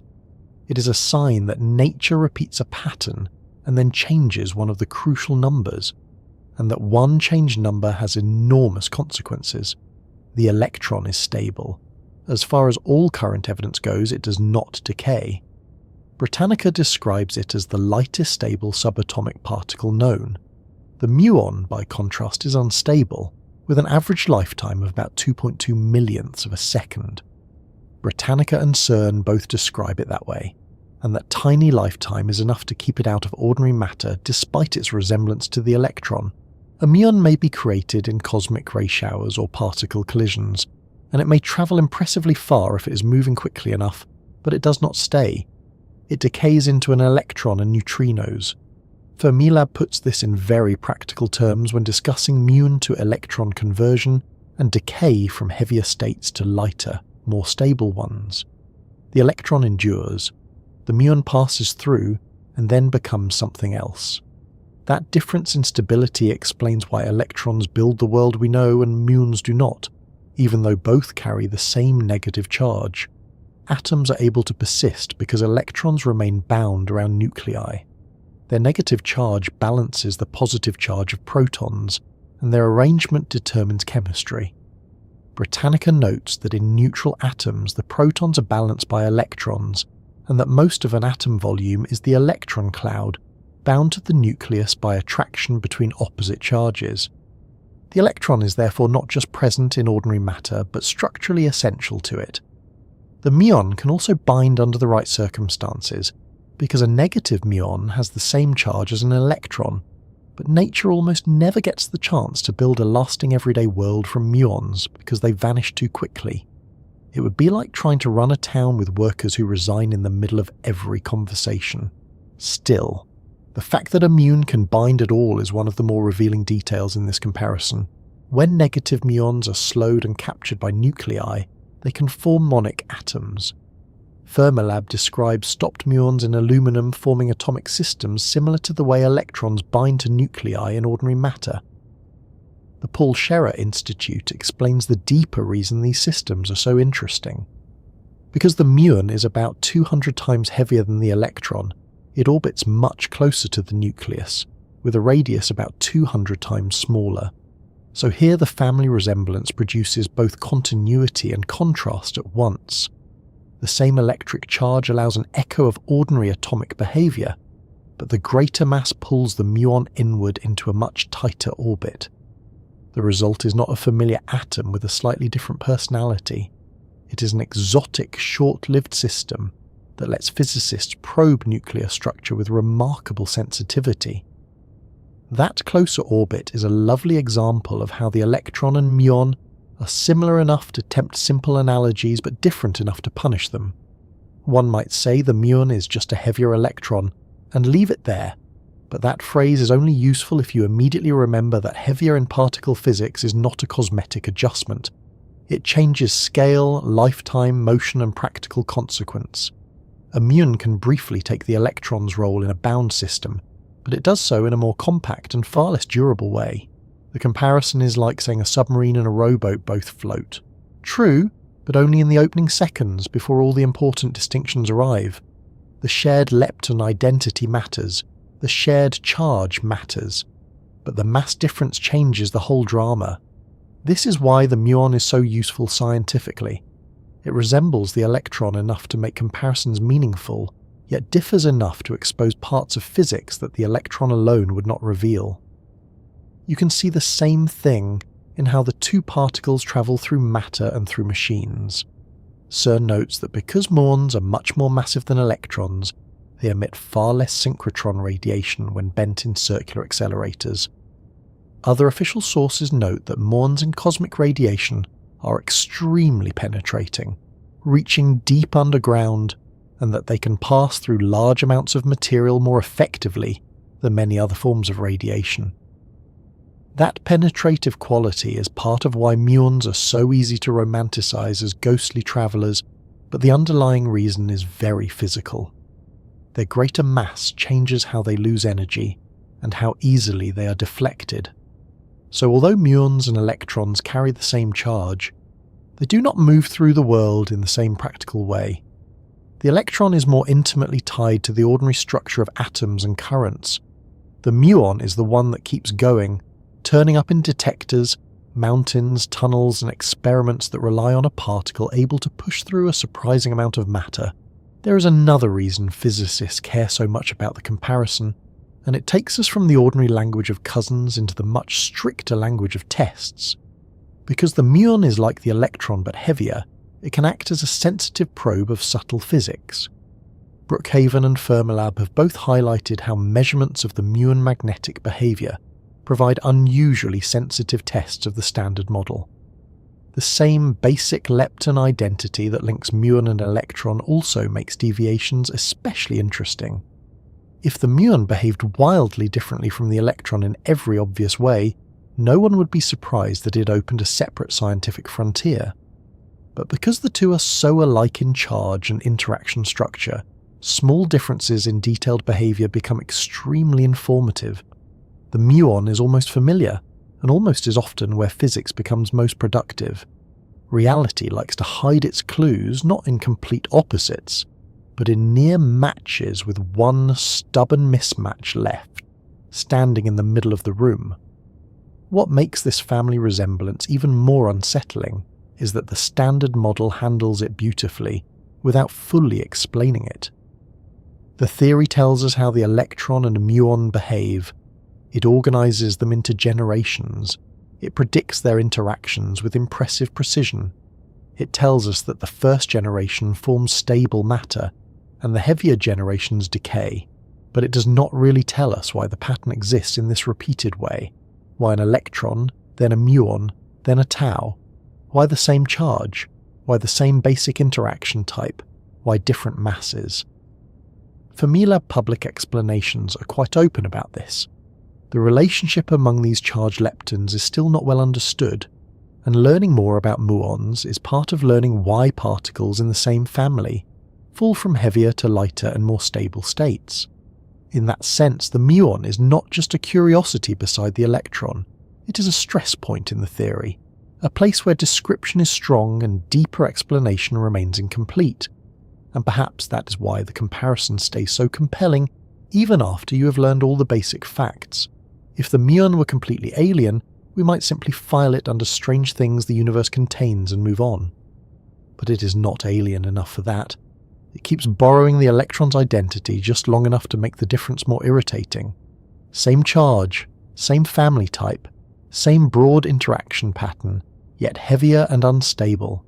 Similar enough to feel like repetition, different enough to resist reduction. It's a reminder that familiarity and explanation are not the same thing. We can recognise the resemblance immediately and still not know why nature chose to repeat the design. And once that starts to bother you in the right way, the comparison pushes you toward a deeper correction in how you picture both particles. Because if the muon is not simply a scaled-up electron in the mechanical sense, and the electron is not a tiny bead with little parts inside, then the real task is to stop imagining either of them as little balls at all, and start thinking in the language that modern physics actually uses, where what looks like a particle is something more like a localized excitation of a field than a miniature object with a hard surface and a hidden interior. That is the moment where the old picture really has to give way. If the muon is not a tiny object built from smaller hidden bits, and if its resemblance to the electron does not mean it is simply the same particle wearing a heavier coat, then we need a better mental image than the one most of us start with. Because almost all of us, the first time we hear the word particle, imagine something like a speck, a grain, a miniature bead of reality. Perhaps very small, perhaps very energetic, perhaps difficult to catch, but still in some basic sense a little object. It is a natural image. It is also the image that starts causing trouble the deeper physics goes. Part of the reason the little ball picture survives so stubbornly is that it works just well enough to be useful in casual conversation. If a detector clicks at one location, and a track appears in a chamber, and a particle seems to arrive in one place rather than spread gently across the furniture, then it is very tempting to say there was a tiny thing that travelled from here to there. In some practical situations, that language is perfectly fine. Physicists use it all the time because no one wants to spend every sentence apologising for the limits of metaphor. But underneath that convenience sits a more careful description. In modern physics, especially in the framework used to describe elementary particles and their interactions, the basic ingredients are not best pictured as little hard marbles flying through an empty void. They are fields, and what we call particles are excitations of those fields. Quantum field theory, which is the framework used for theories such as quantum electrodynamics, describes subatomic particles in terms of fields and their interactions, rather than as ordinary little classical objects. Now, field is one of those words that sounds more intimidating than it needs to. In ordinary life, we already use the idea of a field without much distress. A weather map can show a temperature field over a country, meaning each place has a temperature value. A magnetic field tells us that space around a magnet is not just blank nothing, but has a structure that can influence charges and magnets placed there. An electric field does something similar. So a field, in the broadest sense, is just something defined throughout space, something that can take on values and have effects from place to place. That by itself is not especially mystical. The strangeness enters when quantum physics joins the conversation and tells us that these fields do not merely sit there as smooth classical backdrops. They come in quantized excitations, discrete packets of activity that show up to us as particles. Quantum mechanics itself already tells us that very small things display both particle-like and wave-like behaviour, what official Department of Energy material describes as wave-particle duality. Quantum field theory takes that idea and places it on a deeper foundation by treating fields as basic and particles as quantized manifestations of them. So when someone says the muon is not a little ball, but an excitation of the muon field, they are not trying to be evasive. They are trying to say something very specific. There is a muon field present in the theory, just as there is an electron field and quark fields and so on. A muon is what you observe when that field is excited in a localized, discrete way. That is why the old picture partly survives. The excitation can behave in a way that looks particle-like. It can arrive in one place. It can leave a track. It can carry energy and momentum. It can be counted one at a time. But the deeper description is not a tiny pellet with a surface and an interior. It is the field doing something allowed by quantum rules.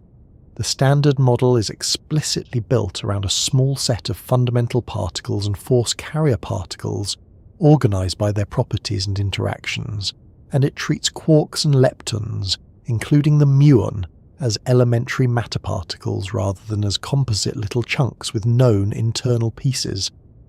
This is where the ripple language comes in, and it is helpful as long as we do not become too fond of it. People often say a particle is like a ripple in a field because it gets one important point across. A ripple is not a separate object added to the water from outside. It is a pattern in the water itself. In the same broad spirit, a muon is not best thought of as a miniature object floating on top of the universe. It is a localized pattern of excitation in the relevant field. That said, the analogy can mislead if you press it too hard. A water ripple spreads continuously, visibly, and classically. A quantum field excitation is not just a tiny puddle wave. It has quantum properties, discrete energy, and a probability structure that does not fit ordinary intuition. So ripple is a useful first handrail, but not the whole staircase. A better way to hold the idea in mind is this. Nature does not appear to be running a cosmic bead factory. It does not seem to begin with empty space and then sprinkle it with solid microscopic pellets. Instead, the more successful modern picture is that space is permeated by fields, and those fields can be excited. Some of those excitations are matter particles, some are force carriers. CERN explains the Standard Model in exactly that structural way, as a theory of fundamental matter particles and the bosons that carry 3 of the 4 fundamental forces. The Department of Energy describes the Standard Model similarly, as the current best theory for the most basic building blocks and the force-carrying particles that influence them. In that setting, the muon is one of the matter particles. It is not a little manufactured bead, it is the quantized appearance of the muon field. If that still feels slippery, it may help to notice that the little ball picture fails in several ways at once. A classical ball has a position and a path in the ordinary sense. It has an inside and an outside. It can be divided, at least in principle, into smaller material pieces. An elementary particle like a muon does not fit comfortably into that template. Quantum mechanics tells us that at very small scales the story is governed by probabilities and wave behavior, as well as localized detections. The particle may leave a sharply localized trace when measured, but between preparation and detection, the best description is not a tidy tiny sphere following a neat little route like a bead on a wire. That is precisely why wave-particle duality became such an important phrase in the first place. Small things refuse to stay inside the categories that suit billiard balls and baseballs. There is another clue that the field picture is more natural. Particles can be created and destroyed. That sounds dramatic when said quickly, but in high-energy physics it is routine. Collisions can produce new particles. Unstable particles can decay into others. A muon can be created in a cosmic ray shower or an accelerator and later decay into an electron and neutrinos. If particles were simply tiny permanent nuggets of stuff, this constant coming and going would be a much more awkward business to describe. But if fields are basic, then the appearance and disappearance of particles becomes less puzzling. An excitation can be created. An excitation can end. One pattern in a set of fields can become another pattern in a related set of fields, subject to conservation laws and interaction rules. That is one reason quantum field theory became the right language for particle physics. It handles a world in which particles are not eternal little objects, but events and excitations that can be produced, interact, and vanish. This also helps explain why empty space in modern physics is not truly empty in the old common sense way. A vacuum sounds like nothing at all, a perfect absence, the sort of thing one imagines inside an abandoned jar in a philosophy class. But quantum field theory does not treat the vacuum as simple blankness. CERN explains that even a perfect vacuum is not really empty in that naive way. Quantum fields are still there, and particle-antiparticle pairs associated with those fields can briefly appear and disappear. That does not mean your bedroom is secretly crowded with visible chaos. It means the background reality of fields remains present even when no ordinary particles are sitting around for us to point at. So the stage is never just an empty box. The fields are part of the stage itself. And this is one reason the word particle is both useful and dangerous. It is useful because detections are often localized and countable. If a muon enters a detector, you can register it as a distinct event. It is dangerous because the word encourages the wrong kind of picture if left unexamined. One starts imagining a tiny grain with a definite edge, and perhaps a tiny nose and tiny opinions. Nature, however, seems much less interested in giving us microscopic versions of ordinary objects than in presenting a world of quantum fields whose excitations only sometimes behave enough like tiny objects for the old vocabulary to limp along. Physicists still say particle because language has momentum and because not every sentence can carry a philosophical disclaimer. But the modern understanding is much closer to quantized field behavior than to miniature hard spheres. The muon is a particularly good example because it sits right between familiarity and strangeness. It behaves enough like a particle that detectors can see it as a track. It behaves enough like the electron that we can compare the two meaningfully. Yet the deeper description tells us that both the electron and the muon belong to their own fields. They are not two tiny billiard balls made of different stuffing. They are two different elementary excitations with similar charge and spin but different mass and lifetime. CERN describes the lepton family in generations, with the electron and electron neutrino in the first generation, the muon and muon neutrino in the second, and the tau pair in the third. The heavier generations are less stable. That is the formal structure. The field language tells us what kind of entities these family members are. At this point, it's fair to ask whether the field picture is just a mathematical convenience, or whether it is supposed to be taken as physically real.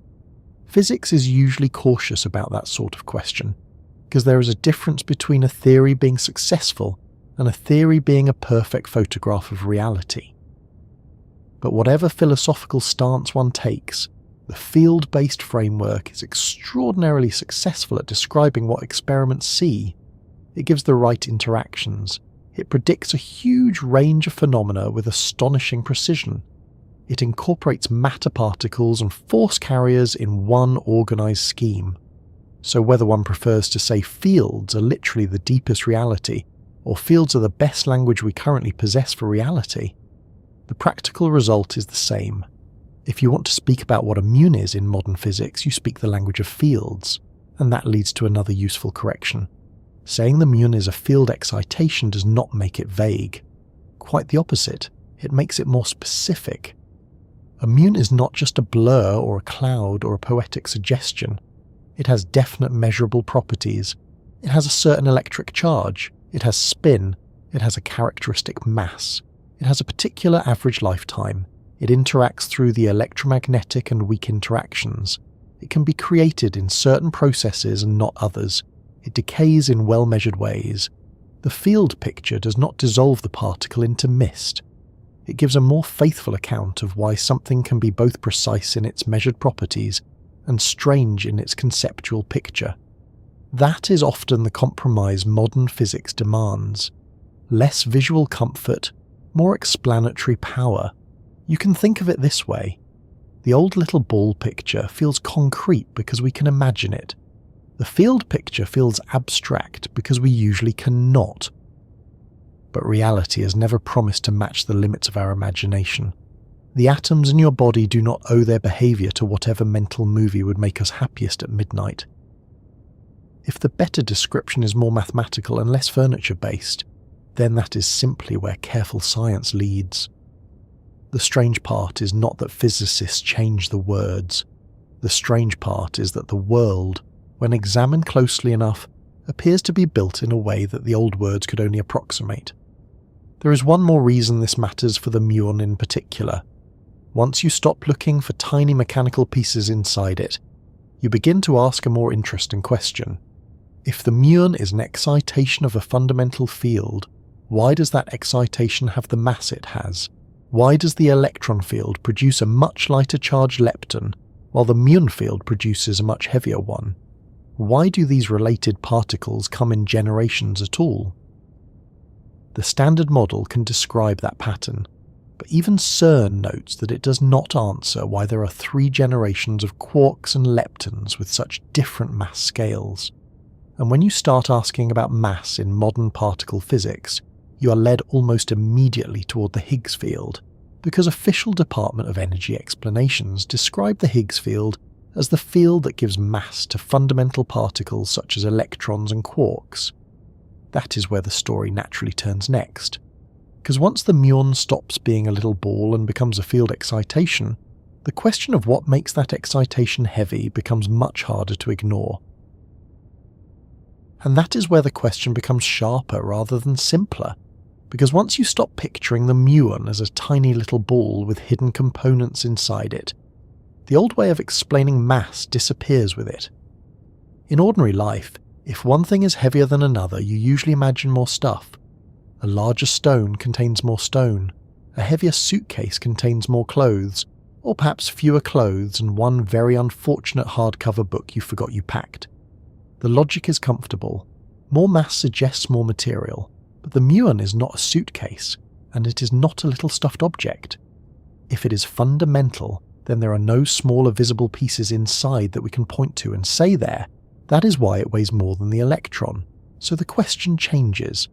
Not what extra ingredients are packed into the muon, but what gives a fundamental particle mass at all. In the standard model, the answer begins with the Higgs field, which CERN describes as an all-pervading field that gives mass to elementary particles it interacts with through the Brute-Engler-Higgs mechanism. This is one of those moments where modern physics asks us to accept something that feels odd, only because daily life prepared us so badly for it. We're used to thinking of mass as a built-in property, something an object simply has by being made of material. A chair has mass because it is made of wood or metal. A loaf of bread has mass because it contains bread, which is reassuring if slightly circular. But for fundamental particles, the standard model tells a different story. CERN explains that particles get their mass by interacting with the Higgs field, and the Department of Energy likewise describes the Higgs boson as giving mass to quarks, charged leptons such as electrons, and the W and Z bosons. So in this framework, the muon is not heavy because it contains more little pieces. It is heavy because the muon field and the Higgs field interact in a way that gives the muon a larger mass than the electron receives. That is already a strange thought, but it becomes even stranger when you realize what it does not mean. It does not mean the Higgs boson is constantly bumping into muons like a sort of cosmic luggage handler, making them harder to push around. Popular explanations sometimes drift in that direction because they are trying to replace abstraction with a picture, and pictures are useful until they become too persuasive. The Higgs boson is not the same thing as the Higgs field in the everyday sense. CERN describes the Higgs boson as the quantum particle associated with the Higgs field, and as the wave in that field whose discovery confirmed the field exists. The field is the background feature of reality. The boson is the detectable quantum manifestation of that field. So when physicists say the muon gets its mass from the Higgs field, they do not mean a little Higgs particle is sitting inside the muon like a pea in a pod. They mean the structure of the theory includes a universal field, and the muon has a particular interaction with it that shows up to us as mass. There is a beautiful kind of discipline in that answer, because it tells us just enough to stop saying the wrong thing without pretending every deeper question has been solved. The Higgs mechanism was originally introduced because the electroweak theory required a way for the W and Z bosons to be massive without breaking the mathematical consistency of the theory. CERN explains that the weak force carriers would otherwise emerge massless, which would not match what we observe, and that the Brute-Engler-Higgs mechanism solved this by giving them mass while preserving the underlying symmetry of the equations in a subtle way. It later turned out that other elementary particles also acquire masses by interacting with the Higgs field. So the Higgs mechanism was not added as a decorative appendix. It was needed to make the standard model work, and it then turned out to shape the masses of elementary particles more broadly, including charged leptons such as the electron and the muon. At this point, though, a sensible listener may object that the explanation still feels suspiciously unfinished. Very well. The muon gets mass through its interaction with the Higgs field. But why does that interaction give the muon so much more mass than the electron? Why not the same amount? Why not less? Why not no muon at all? These are exactly the right complaints to have, because they reveal where the standard model is powerful and where it becomes more descriptive than explanatory. Fermilab states openly that charged leptons come in 3 types that behave similarly but have different masses, and that why these 3 types exist is one of the big open questions in particle physics. Another Fermilab explanation says the quarks and leptons are grouped into three families that differ only in their masses, and that why this repeated pattern exists with enormous mass variations is an open question. So the Higgs field explains how elementary particles can have mass, but it does not fully explain why the muon has this particular mass rather than the electron's much smaller one. That distinction matters a great deal, because otherwise it's easy to leave with the impression that the Higgs solved the entire mystery of mass in one grand triumphant stroke. It did not. It solved a very deep and important part of the puzzle. It gave us a mechanism by which elementary particles can acquire mass in a way that fits a successful quantum field theory of the electro-weak interaction. That is an extraordinary achievement, but the exact numerical pattern of masses, especially across generations of particles that otherwise resemble one another, still looks somewhat like a code whose grammar we understand better than its meaning. The electron, muon and tau are all charged leptons. They all carry the same electric charge. They all share the same broad interaction pattern, yet their masses differ enormously. Fermilab emphasizes exactly this point, and the Department of Energy still lists the question of why different particles have different masses among the key open issues physicists are exploring. It can help here to say carefully what the theory does and does not tell us in plain language. The theory says that mass for particles like the muon is not just a built-in add-on, not just a hard label pasted on the side of an otherwise complete object. It emerges from the particle's relationship with the Higgs field, but the strength of that relationship is itself part of the particle pattern the theory contains. In more technical language, there are couplings that set the masses of different fermions, and the values of those couplings are not predicted from first principles by the standard model. You measure them. You build them into the model from experiment. CERN notes that measuring Higgs properties is crucial for exploring the wild variation of masses of elementary particles, which is a polite way of admitting that, although the theory accommodates these masses, the deeper reason for the pattern still pushes beyond what we fully understand. And this is why the muon remains so useful, because it sits in a very revealing middle ground. The electron is familiar and stable. The tau is heavier and even more difficult to study in certain ways because it decays so quickly. The muon is heavy enough to feel different, but long-lived enough to be extraordinarily useful in experiments. Fermilab describes it as the electron much heavier cousin that holds many mysteries and may help scientists understand fundamental aspects of matter. If you want to test whether the Higgs really couples to second-generation matter particles the way the standard model says it should, the muon is exactly the particle you would hope to catch in the act. That is why the search for Higgs bosons decaying into muon pairs became such a significant goal at the Large Hadron Collider. The logic is rather elegant. If the Higgs field gives mass to elementary particles, then the Higgs boson, as the quantum manifestation of that field, should interact with those particles in measurable ways. CERN explains that scientists probe such interactions by studying the ways the Higgs boson decays into different particles and by looking for instances where it is produced alongside them. In 2020, CERN announced first indications that the Higgs boson decays into two muons, and described this as the first evidence that the Higgs boson interacts with second-generation elementary particles. The same announcement explains why this is rare and difficult. Only about one Higgs boson in 5,000 decays into two muons, and there are huge backgrounds of ordinary muon pairs from other processes. Even so, the result mattered because it supported the idea that the Higgs mechanism extends not just to the heaviest known matter particles, but also to lighter second-generation ones like the muon. That does not mean physicists sat back, folded their hands and declared the mystery complete. Quite the opposite.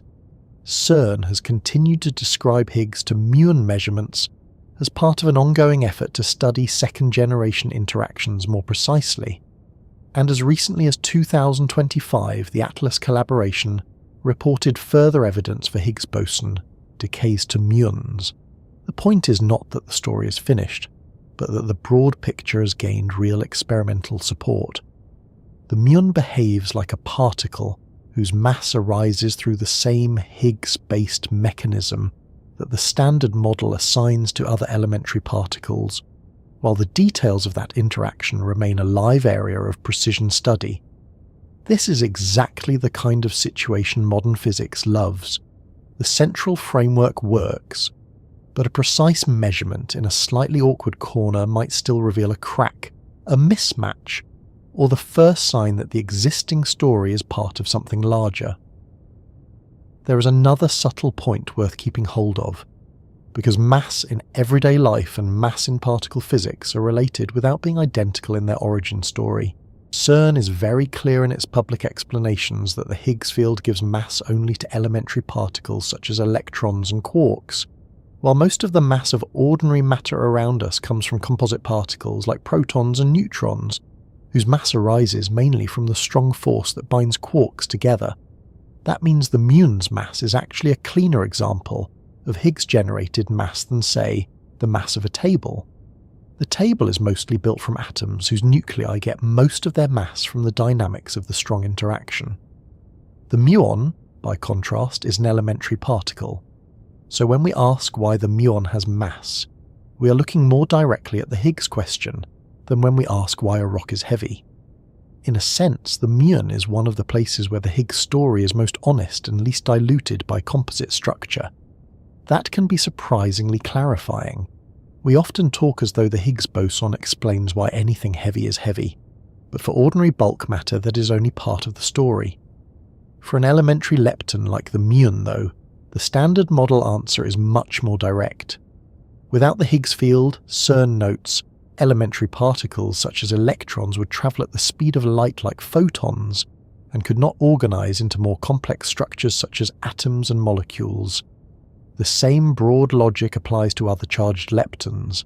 So the muon has mass because the Higgs field is part of the structure of the universe and because the muon interacts with it. Yet the exact strength of that interaction, the reason it lands at the muon's value rather than some other one, remains one of those details nature has not yet justified to our satisfaction. The mechanism is known, the deeper pattern is not. There is a calm kind of honesty in admitting that. Physics often advances by splitting a large mystery into smaller ones. Before the Higgs mechanism, the question was almost embarrassingly large. How can elementary particles have mass in a mathematically consistent theory of electro-weak interactions? After the Higgs framework and its experimental confirmation, the question became more refined. Which particles couple to the Higgs? How strongly? Does the muon do so exactly as expected? Why are the couplings so different from one family member to another? Why are there 3 generations at all? A huge fog turns into a landscape of sharper hills. That is progress, even if the horizon keeps retreating. And the muon stands in one of the most interesting parts of that landscape, because it looks so much like the electron that its greater mass feels less like an isolated fact, and more like a clue to a deeper organizational rule that we still do not fully see.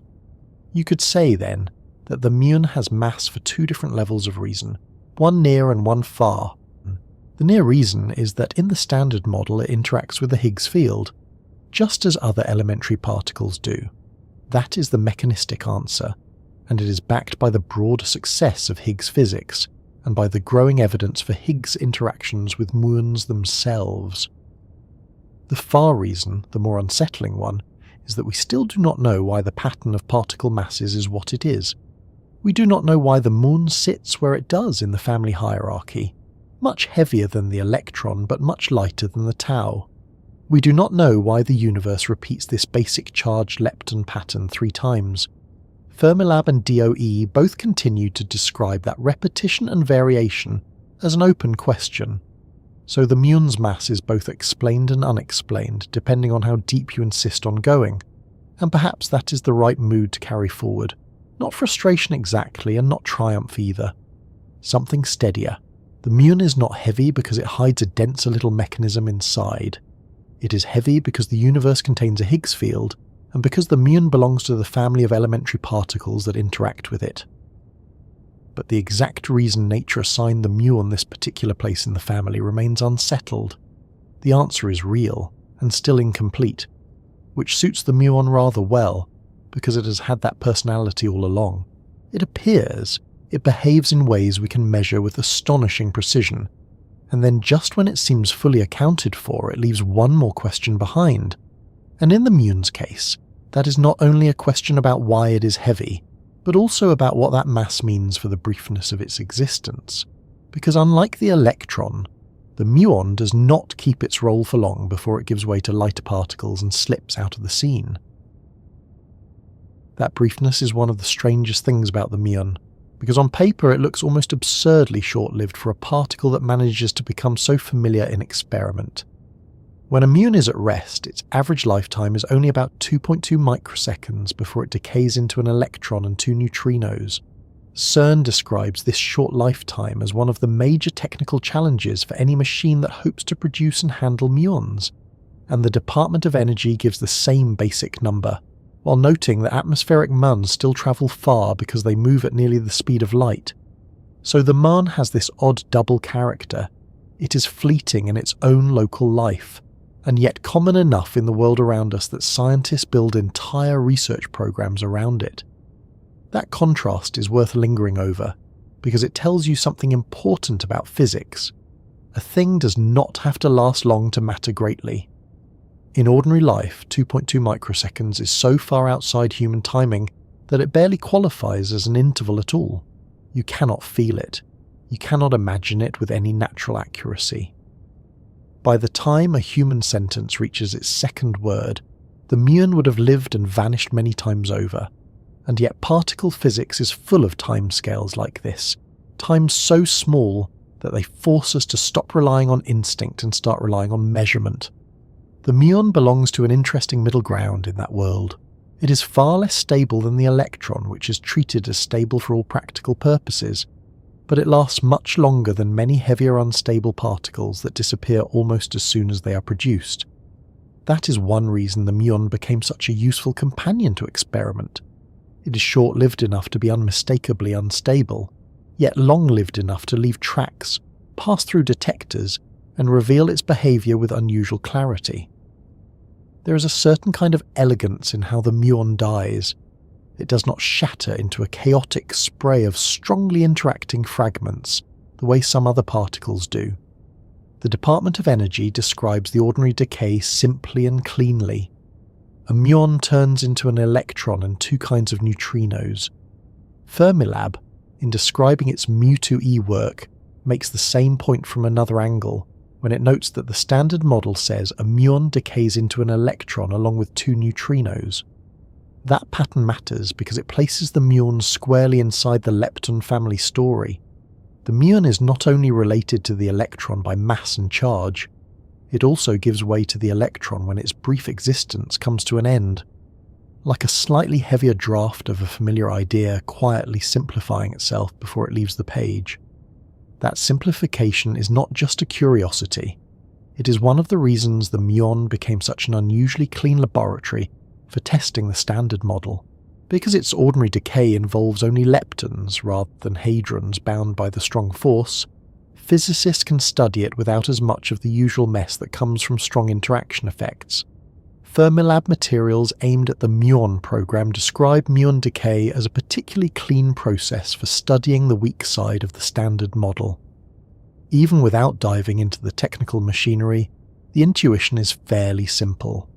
If you want to understand a rule book, it helps to find a case where the handwriting is clear and the margins are not full of coffee stains. Muon decay is one of those unusually legible pages in particle physics. Still, the most emotionally striking feature of the muon is not the precision with which its decay can be studied. It is the fact that it seems to live two different lives depending on who is doing the watching. If you look at the muon in its own rest frame, you say it is born, it lives for a tiny interval, and then it decays. If you watch high-energy muons from the Earth, especially those produced high in the atmosphere, you see something else. The Department of Energy explains the classic puzzle very plainly. Muons created when cosmic rays strike the atmosphere should, on a naive Earth-based estimate, not survive long enough to reach the surface. Yet many do. That is because they move so close to the speed of light that time dilation extends their lifetime from our perspective.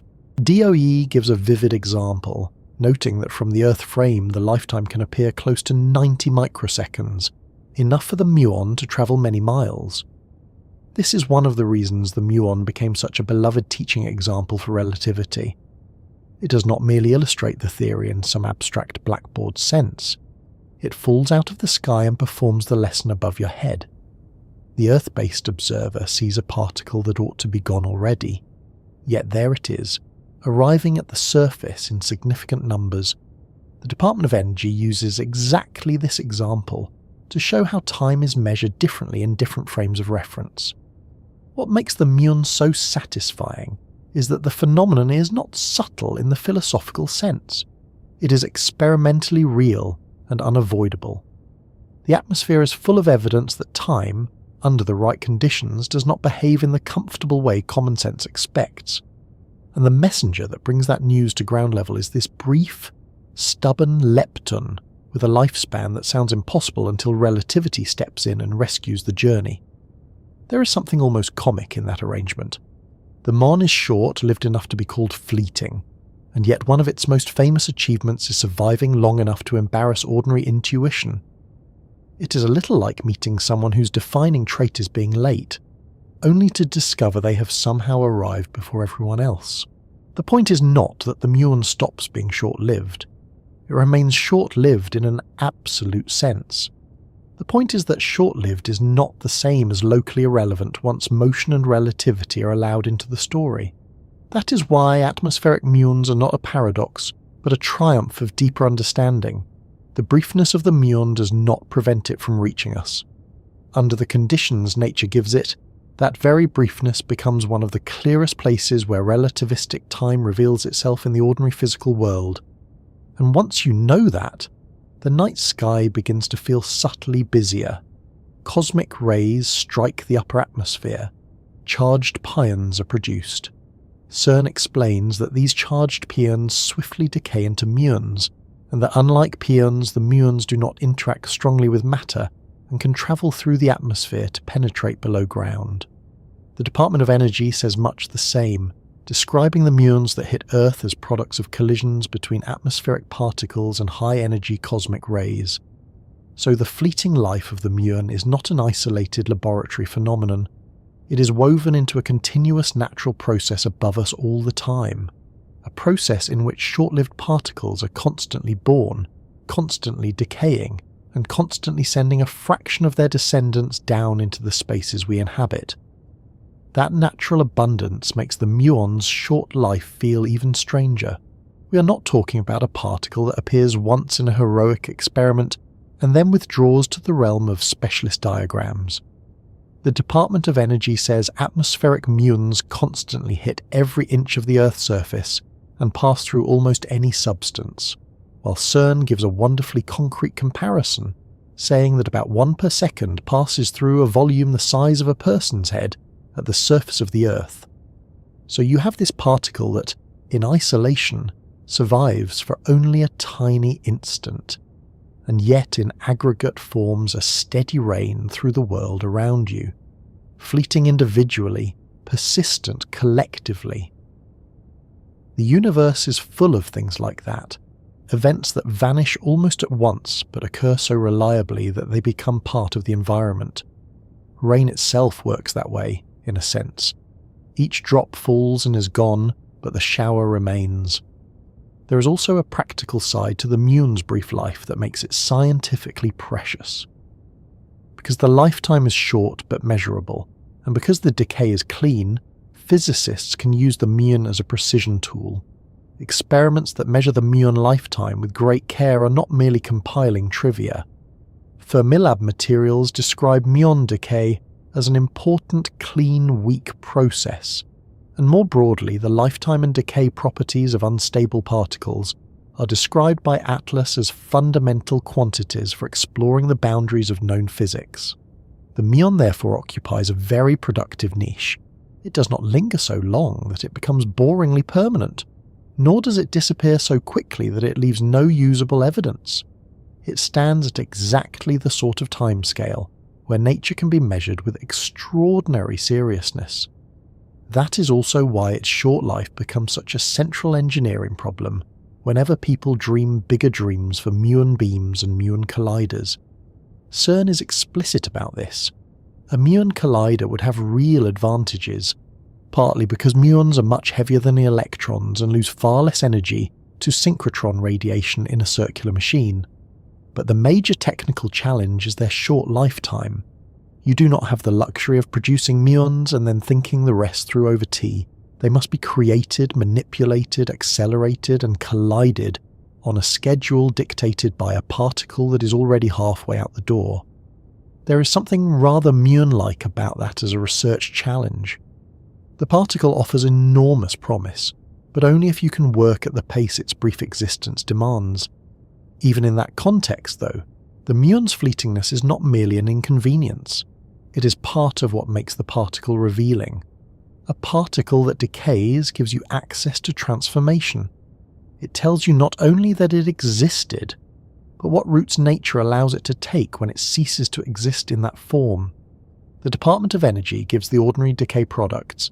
Fermilab's Mu2E program highlights exactly why that ordinary pattern matters. The standard model says a muon decay produces an electron and two neutrinos, and Mu2E is designed to search for a far rarer process in which a muon would convert directly into an electron without the neutrinos, a result that would point beyond the standard model. So the muon's ordinary fleeting life becomes the baseline against which extraordinary possibilities are judged. Its familiar disappearance is what allows new physics to be hunted in the departures from that familiarity. There is a deeper emotional pattern here as well, one that suits the muon better than almost any other particle. The muon is always in the middle of becoming something else, even when it is useful, even when it is measured, even when it's trapped in apparatus and made to reveal its magnetic behaviour or decay properties, it is never quite settled. The electron feels settled, the proton feels settled, the muon feels transitional. It arrives with enough identity to be treated as its own particle, with its own field, mass and measurable character, but it also carries the quiet certainty that this identity is temporary. It will not remain. There is something scientifically important in that transience. It reminds us that at the particle level, existence is often not a matter of static being, but of permitted duration, interaction, and change. And because the muon is fundamental rather than composite in the standard model picture, that transience cannot be explained away as some internal, structural instability of little parts rattling loose. The Department of Energy describes the muon as a fundamental particle not made of smaller known pieces, and CERN likewise treats muons as fundamental unlike protons, which are made of quarks.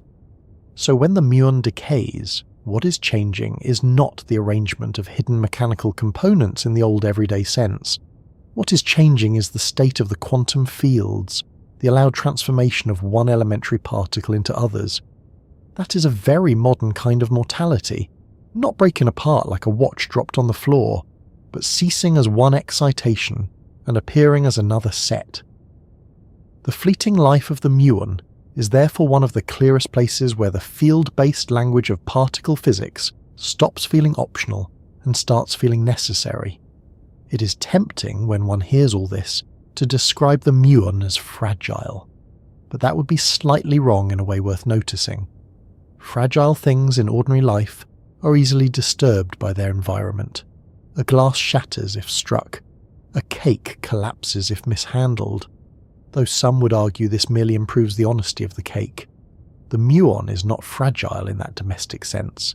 It is penetrating, stubborn, and surprisingly hard to stop while it is moving fast. It can pass through matter with remarkable determination. The Department of Energy says atmospheric muons pass through almost any substance and can penetrate far below the Earth's surface. CERN says they travel through the atmosphere and penetrate below ground. So the muon combines a short inner clock with a remarkable outward toughness. It is not delicate, it is temporary. Those are not the same thing. That distinction matters because it keeps us from telling the wrong story about instability. The muon does not decay because the world roughs it up too much on the way down from the atmosphere. It decays because that is what this particle does. Its lifetime is part of its identity. Motion can stretch that lifetime from our frame, and matter can record its passage, but the underlying instability belongs to the particle itself. Atlas describes lifetime and decay channels as fundamental particle properties, not accidental side effects. That is one of the clean beauties of particle physics. A particle's manner of vanishing is not a footnote to its existence. It is part of the definition of what sort of thing it is. So the fleeting life of the muon is not just an interesting statistic, and not just a classroom example of relativity, and not just an engineering nuisance for future colliders. It is all of those things at once, woven together. The muon lives for a tiny time at rest. It decays into an electron and neutrinos. It reaches the Earth in large numbers because high speed stretches its observed lifetime. It passes through matter with unusual ease. It becomes a precision tool because its decay is both brief and clean. It becomes a challenge because its usefulness arrives on a clock. And all the while it keeps slipping through the everyday world in natural showers from the sky, an unstable particle whose very transience is what allows it to connect cosmic rays, relativity, detector physics, and the deeper question of why the universe keeps sending these second-generation visitors down to us at all. Once you start seeing the Muon that way, the next part of the story almost writes itself, because a fleeting particle is one thing, but a fleeting particle constantly arriving from above is something richer. The short life of the muon makes sense most vividly when you place it back inside the large array of cosmic events that creates it, high in the atmosphere, where primary particles from space strike air nuclei, produce showers of secondaries, and send these brief but persistent messengers downward toward roofs, streets, mountains, detector halls, and the quiet room where you're listening now. And that is why the muon never really stays inside the laboratory for long. However carefully we study it in detectors and accelerators, it keeps pointing us back upward, toward the sky that is making more of them all the time. The muon is not only a particle physicists produce on purpose, it is also part of the natural weather of the planet, though weather here means something much less familiar than clouds or rain. High above us, the Earth is being struck constantly by cosmic rays, which are high-energy particles arriving from outer space. CERN explains that these incoming particles are mainly protons, with smaller contributions from helium nuclei and heavier atomic nuclei. When they hit nuclei in the upper atmosphere, they trigger cascades of new particles, especially pions, and the charged pions then decay into muons. That is the beginning of the quiet traffic that continues downward into the world we can see. The phrase cosmic rain is not a scientific term in the narrow formal sense, but it captures something important about the experience of the phenomenon. The sky is not simply above us as a visual dome. It is a place where high-energy collisions are happening all the time. A single primary cosmic ray enters, strikes an atmospheric nucleus, and suddenly one event becomes many. New particles are produced. Those particles interact again or decay, and what began as one fast visitor from space becomes a shower spreading through the atmosphere. CERN describes this process very plainly as the creation of more particles when cosmic rays collide with atoms in the upper atmosphere, and NASA materials describing galactic cosmic ray showers use the same basic picture of secondary particle production after interaction with matter. The atmosphere is not merely a protective blanket, it is also a giant natural detector and converter, taking incoming particles from space and turning them into a whole descending population of secondaries. Among those secondaries, the muon is one of the most successful travellers.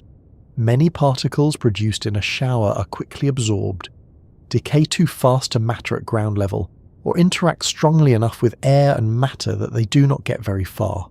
The muon is different. CERN notes that while charged pions decay swiftly, the resulting muons do not interact strongly with matter and can travel through the atmosphere and even penetrate below ground. The Department of Energy makes the same point in more everyday language. saying that atmospheric muons hit every inch of the Earth's surface and pass through almost any substance, reaching far below the surface. So when we talk about muons reaching you now, that is not rhetorical decoration. It is the straightforward physical consequence of how these particles are born and how they move. This gives the night air a different character once you know about it. A room with the windows closed still does not exclude muons. A roof does not stop them in the ordinary sense. A mountain does not fully stop them. Your body does not announce them. They simply pass through, most of them unnoticed, because the world around you is being threaded by second-generation leptons created far above in collisions you never saw. CERN has even given one of the most concrete comparisons in public explanations of cosmic rays.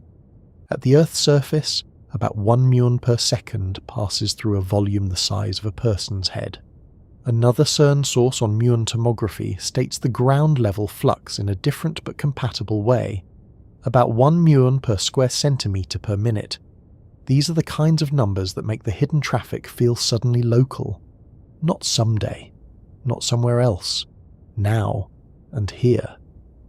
There is something satisfying about the modesty of those rates. The muon rain is constant but not theatrical. It is not a hailstorm of catastrophe. It is a steady background. CERN describes us as being bombarded every second of every day by particles passing through our bodies without us noticing. And the Department of Energy likewise says atmospheric muons constantly strike the Earth's surface. The word bombarded sounds dramatic at first, but in practice this is simply part of the natural environment of a planet with an atmosphere under a sky full of high-energy particles. We are immersed in it already. The discovery is not that something alarming has begun. The discovery is that a quiet process has been going on the whole time without asking for our attention. To understand why muons dominate the ground-level story so effectively, it helps to return to their two crucial traits. First, they are created abundantly in air showers through pion decay. Second, they are both penetrating and, from our point of view, unexpectedly durable. The Department of Energy explains that muons created in cosmic ray collisions in the atmosphere should not seem able to survive the full trip to the ground, if one relies only on their short rest frame lifetime, but because they travel at speeds close to light, time dilation allows many of them to reach the Earth's surface. DOE uses the muon precisely as a public example of relativity in action. So the muon does not merely ride the shower downward, it survives by carrying special relativity along with it. That gives the atmospheric shower a peculiar structure.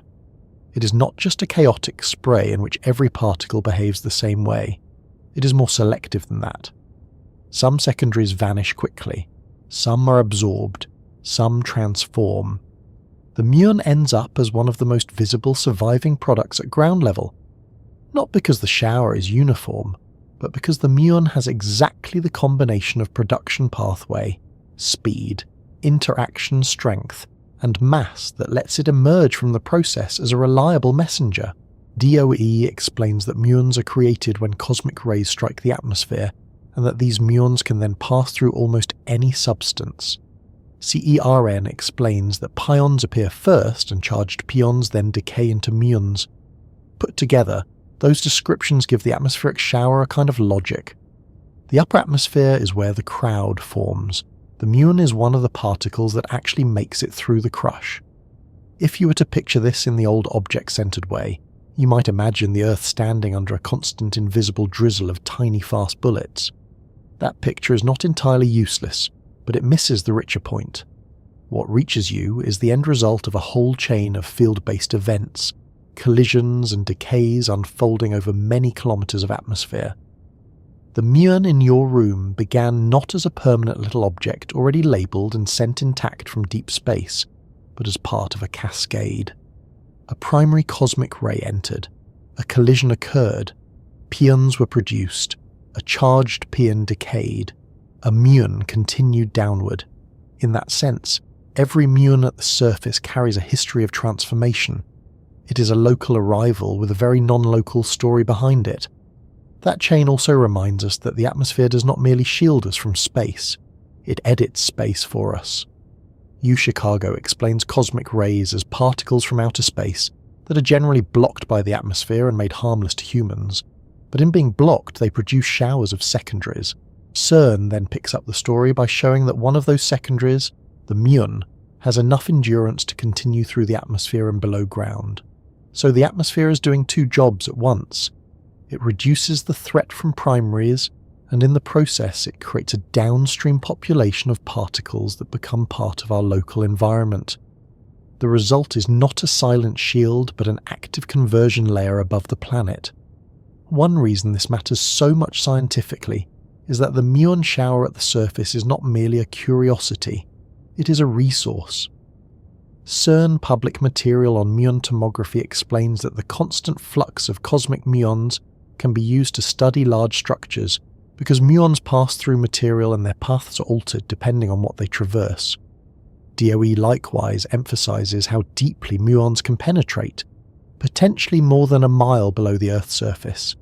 This means the same particles falling through you, and your room can also be used as natural probes of the insides of pyramids, volcanoes, reactors, and other dense objects. The sky is not only sending us particles, it is sending us a standing source of penetrating probes. That practical usefulness adds a nice layer to the story because it prevents the muon from becoming too dreamy a subject. It is easy to talk about invisible visitors from the sky and let the whole thing drift into a vague mood. But the muon is concrete in the most scientific sense. It can be counted, it can be tracked, it can be used. CERN says the flux at the surface is enough that 1 muon per second passes through a hand-sized or head-sized region, depending on the public comparison used, and muon tomography projects rely on precisely that steady natural supply. The quiet rain is measurable, and because it is measurable, it becomes part of the toolkit by which physicists and engineers study the world. Still, the most striking part of the atmospheric muon story may be how it changes your sense of place.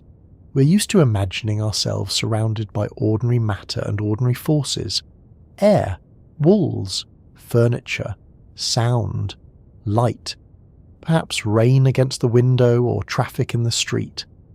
But layered over all of that is this steady passage of secondaries from cosmic ray showers. DOE says they hit every inch of the Earth's surface. CERN says many pass through our bodies without us noticing. There is no dramatic sensation attached to that knowledge. Nothing in your muscles reports it. Yet it means the local environment is richer than perception suggests. The room is not closed in the simple way it seems. It is continuously open to a flux of particles that began their present form high in the atmosphere. This is also where scale becomes strangely intimate. Cosmic rays are associated with the wider universe. They can originate from the sun, from exploding stars, and from more extreme astrophysical environments, as broad public science explanations note. Yet by the time the relevant story reaches you, it has become very small and very immediate. Not a supernova, a muon crossing your sleeve, not a distant accelerator of cosmic particles, a detector in a school lab registering a click. The chain runs from enormous energy sources in the cosmos to the passage of a single lepton through a wall in your house. The muon is one of the clearest examples of the universe refusing to keep its scales politely separated. And unlike many grand astronomical facts, this one does not depend on rare alignment or expensive telescopes. It is happening everywhere, all the time. DOE sees atmospheric muons constantly strike the Earth. CERN says the rate is enough for a head-sized volume to be crossed about once each second. This means the muon story is not reserved for mountaintops, observatories, or giant national laboratories. It is present in a city apartment, a village field, a school corridor, an underground hall, and a quiet bedroom at night. The same physical law that governs the decay of a second-generation lepton also governs the invisible traffic through the most ordinary spaces. That is one reason the Muon feels so satisfying as a subject. It belongs equally to advanced theory and to the unnoticed background of daily life. There is another quiet lesson in all this. When people first hear about cosmic rays, They often imagine something singular and spectacular, one violent event from space, but the atmosphere teaches the opposite kind of understanding. What matters for the muons reaching you now is not one dramatic strike, but countless ordinary strikes, repeated endlessly. The shower process is statistical and ongoing. Many primaries enter, many cascades form, many muons are born, many decay before the ground, many arrive. A great deal of nature works this way, not through a single exceptional event, but through a background so persistent that the world itself incorporates it. The Muon rain is not a special occasion. It is part of what the planet is like under an active sky. And because this background is continuous, it gives physics a kind of natural generosity. Even when no accelerator is running nearby, the sky is still supplying muons.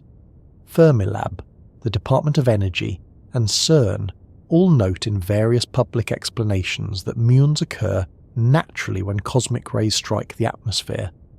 Long before laboratories could produce enormous custom beams, nature was already doing this experiment overhead. The difference between the natural shower and the laboratory beam is not that one is real and the other artificial. Both are real.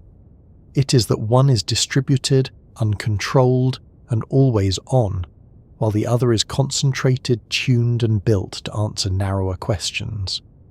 The muons reaching you now belong to the first category. They are the free version of high-energy particle production, provided by the universe without any concern for our schedules. Once you see that, the phrase particle shower stops sounding like a specialist term and starts sounding like a very literal piece of local reality. A shower begins high above, it branches, it thins, it selects. By the time it reaches the surface, much of the original chaos is gone, and one of the survivors is the muon, still moving fast, still able to cross matter, still carrying the history of upper atmospheric collisions in its existence. The muon reaching you now is the end of a long chain, and also the beginning of a new one, because its presence can produce a signal in a detector, contribute to an image of a structure, or simply continue onward and decay later into an electron and neutrinos. Even at the end of its journey to the ground, it is not finished with being informative, so the world beneath the sky is never quite as sealed or as still as it appears. Roofs, ceilings, rock and skin do not mark the end of the story. The atmosphere above us is continuously processing particles from space, and one of the products of that process is a flow of muons descending through the ordinary spaces of life. They are here now because cosmic rays are here now, because air showers are happening now, because charged pions are decaying now, and because relativity allows many muons to survive long enough to arrive. CERN and DOE both describe those ingredients in clear public language, and together they turn what first sounds exotic into something almost domestic. Cosmic rain is falling all the time, and among its most persistent droplets are muons moving through the world around you at this very moment. And once the muon has made that journey from the upper atmosphere to your room, from a shower in the sky to a track in matter, the question naturally widens again. Not only how does it get here, but what does its existence reveal about the deeper structure behind all these particles and families and repeated patterns? Because a particle that can arrive from cosmic collisions, behave like a heavier electron, gain mass through the Higgs field, decay in a clean weak process and still turn up every second in the ordinary world, is doing more than passing through the night. It is hinting that the hidden structure of reality is more layered, more repetitive, and perhaps more unfinished than our first glance at matter ever suggested. That is really the most interesting thing about the muon in the end. It is not only a particle to be catalogued, it is a clue. If all we wanted from nature was a set of ingredients for ordinary matter, the electron would already have done a great deal of the necessary work. It is stable, light, and deeply woven into atoms and chemistry. But nature did not stop there. It repeated the pattern. It gave us the muon, and then a still heavier tau, arranged in generations that look almost like copies with different masses. CERN describes the standard model in exactly those terms. Matter particles come in generations, with the lightest and most stable in the first generation and heavier, less stable relatives in the second and third. The muon therefore reveals something awkward and important about reality. The deep structure of matter is not minimal in the way common sense would probably have chosen. It contains repetition, hierarchy, and a family pattern whose practical rules are known far better than its deeper reason. That repeated family pattern is one of the places where the hidden structure of reality shows itself most clearly. The muon tells us that nature is not built only from one copy of each role. Instead, it seems to organize matter into related sets. The electron and the muon behave in almost the same broad way under the electromagnetic and weak interactions, yet one belongs to the everyday world and the other lives briefly before decaying. Fermilab public explanations put this bluntly. Quarks and leptons are grouped into three families that differ mainly in mass, and why the same pattern appears 3 times is still an open question. That means the muon is not merely evidence of one more particle. It is evidence that the universe may be following a deeper organizational logic, one that our current theory describes successfully without fully explaining. The muon reveals structure by being unnecessary in the ordinary practical sense and yet unavoidable in the experimental one. There is a second lesson as well, and it is more subtle. The muon reveals that sameness and difference can coexist in a very precise way. Physics has a principle called lepton flavor universality, which says that electrons, muons, and taus should be treated identically by the relevant interactions, except for differences caused by their masses. CERN outreach material explains this principle very clearly, and LHCb reported improved measurements in agreement with the standard model after an earlier period when people wondered whether the muon might be pointing to a deeper violation. That whole episode matters, even though the latest measurements are more reassuring than revolutionary, because it shows what the muon is for in modern physics. The muon is a test of whether the symmetries we think reality obeys are exact, approximate, or quietly leaking at the edges. It sits just close enough to the electron for comparisons to be powerful, and just different enough for those comparisons to be worth making at extreme precision. This is one reason the muon so often appears in conversations about hidden physics, even when no dramatic discovery has yet arrived. A particle does not have to break the theory outright to become one of our best windows into what lies behind it. Sometimes it is enough for a particle to be clean, measurable, and slightly awkward. The muon is all three. Its decay is comparatively simple, its lifetime is short but workable. Its interactions can be measured with extraordinary care. That makes it a precision instrument disguised as a cosmic visitor. Fermilab says the muon could tell us what physics lies beyond the standard model, and even where recent hints have become less decisive, the strategy has not changed. The muon remains valuable because a very small deviation in a very well measured quantity can carry more meaning than 100 vague surprises elsewhere. In that sense, the muon reveals that the hidden structure of reality may be found not only in giant new particles crashing into view, but in tiny discrepancies inside old ones we already know. The best known example of that is the muon magnetic moment, often called muon G-2. Fermilab announced in June of 2025 that its experiment had produced the most precise measurement yet of the muon magnetic anomaly, and said that this result will remain the world's most precise measurement for many years. At the same time, Fermilab also noted that recent theoretical developments have reduced how strongly this measurement points toward new physics, even though the result still provides a stringent benchmark for any extension of the standard model. This is a very muon-like outcome. The muon does not simply hand us a new law on a silver tray. It gives us something more irritating and more useful. It gives us a pressure point. It shows us where measurement has become so sharp that theory can no longer hide behind vagueness. Whether the final lesson is a triumph of the standard model, a revision of theoretical calculations, or a doorway to new physics, the muon has already revealed something important about reality. Its deep structure is precise enough that one small lepton can force an entire field to re-examine the terms of its confidence. The muon also reveals something about mass that is easy to miss if one only hears the simplified version of the Higgs story. We know in the Standard Model that elementary particles such as charged leptons receive mass through their interaction with the Higgs field, but that does not explain why the pattern of masses is what it is. The muon matters here because it belongs to the second generation. It is not as light and familiar as the electron, but it is not so heavy and short-lived as the tau that it becomes difficult to study with the same versatility. That makes it an unusually good test of whether the Higgs field really couples to second-generation matter the way the Standard Model says it should. CERN announced first indications of Higgs bosons decaying into muon pairs in 2020, and in 2025 Atlas reported further evidence for this rare decay. Those results matter because they show that the hidden structure of reality includes not just a Higgs field in the abstract, but a measurable relationship between that field and the muon itself. The muon is therefore one of the places where the architecture of mass stops being philosophical and becomes experimental. There is another way the muon exposes hidden structure, and it has to do with flavour. In everyday language, flavour sounds like something that should remain in kitchens where it can do less conceptual damage.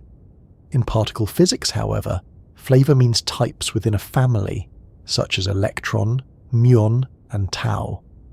The Standard Model allows certain kinds of flavour change through neutrino mixing, but charged lepton flavour violation at an observable rate would be a clear sign of new physics. This is why Fermilab built Mu2e. The experiment is searching for a process in which a muon converts directly into an electron in the field of a nucleus without producing neutrinos, and Fermilab says that observing this would be central to understanding what physics lies beyond the Standard Model. Here again, the muon acts less like a solitary curiosity and more like a key inserted into a lock. If the conversion happens, even rarely, it means the hidden structure of reality contains connections among particle families that the Standard Model leaves effectively closed. Even if Mu2e sees nothing for a long time, that would still tell us something. It would mean the hidden rules separating the charged lepton families are even stricter, or at least more suppressed than many speculative models expected. Physics often progresses by learning not only what can happen, but what stubbornly refuses to happen. The muon is excellent for that kind of lesson because it is abundant, measurable, and close enough to the electron that forbidden, or nearly forbidden, transitions become scientifically meaningful. In that sense, the muon reveals that reality is not merely a heap of particles, but a structured set of permissions. Some transformations occur easily. Some occur only through specific channels. Some may be so rare that finding one would overturn an entire layer of accepted theory. The muon teaches restraint as much as revelation. It shows us that the universe is written not only in ingredients, but in rules about what one ingredient may become. There is a broader philosophical lesson here, though I will keep it tied to solid ground. The muon reveals that reality is built less like a box of objects and more like a patterned system. It has families, it has symmetries, it has exceptions that may or may not truly be exceptions. It has fields whose excitations resemble one another, strongly enough to suggest a common design, yet differ enough to imply a hierarchy we do not fully understand. The existence of the muon says that the world underneath ordinary matter is not content with one level of description. You need particles, yes, but also generations, interaction rules, Higgs couplings, decay channels, and precision tests of symmetry. A simple inventory is not enough. The hidden structure of reality is relational. The muon makes this obvious because nearly everything interesting about it comes from how it stands beside something else. Beside the electron, beside the Higgs field, beside the neutrino sector, beside the Standard Model as a precision test rather than a mere diagram. And perhaps the deepest thing the muon reveals is not one specific new law, but the unfinished quality of our current understanding. The Standard Model remains enormously successful. Yet Fermilab notes that neutrinos have tiny masses not accounted for in the original Standard Model picture, and many public explanations from CERN and Fermilab alike are candid. that the theory does not explain the full pattern of generations and masses. The muon sits exactly in that unfinished territory. It is understood well enough to be measured with astonishing precision, but not understood so completely that it has gone quiet. It keeps speaking, sometimes through its magnetic moment, sometimes through rare Higgs decays, sometimes through flavor tests, sometimes simply by existing as a heavier copy of the electron and refusing to explain why. That is why the muon feels so central to the hidden structure of reality. It is not because it has already solved the puzzle, it is because it marks the outline of the puzzle with unusual sharpness. So when we ask what the muon reveals, the answer is not a single dramatic sentence. It reveals that nature repeats patterns. It reveals that symmetry can be almost exact without being conceptually satisfying.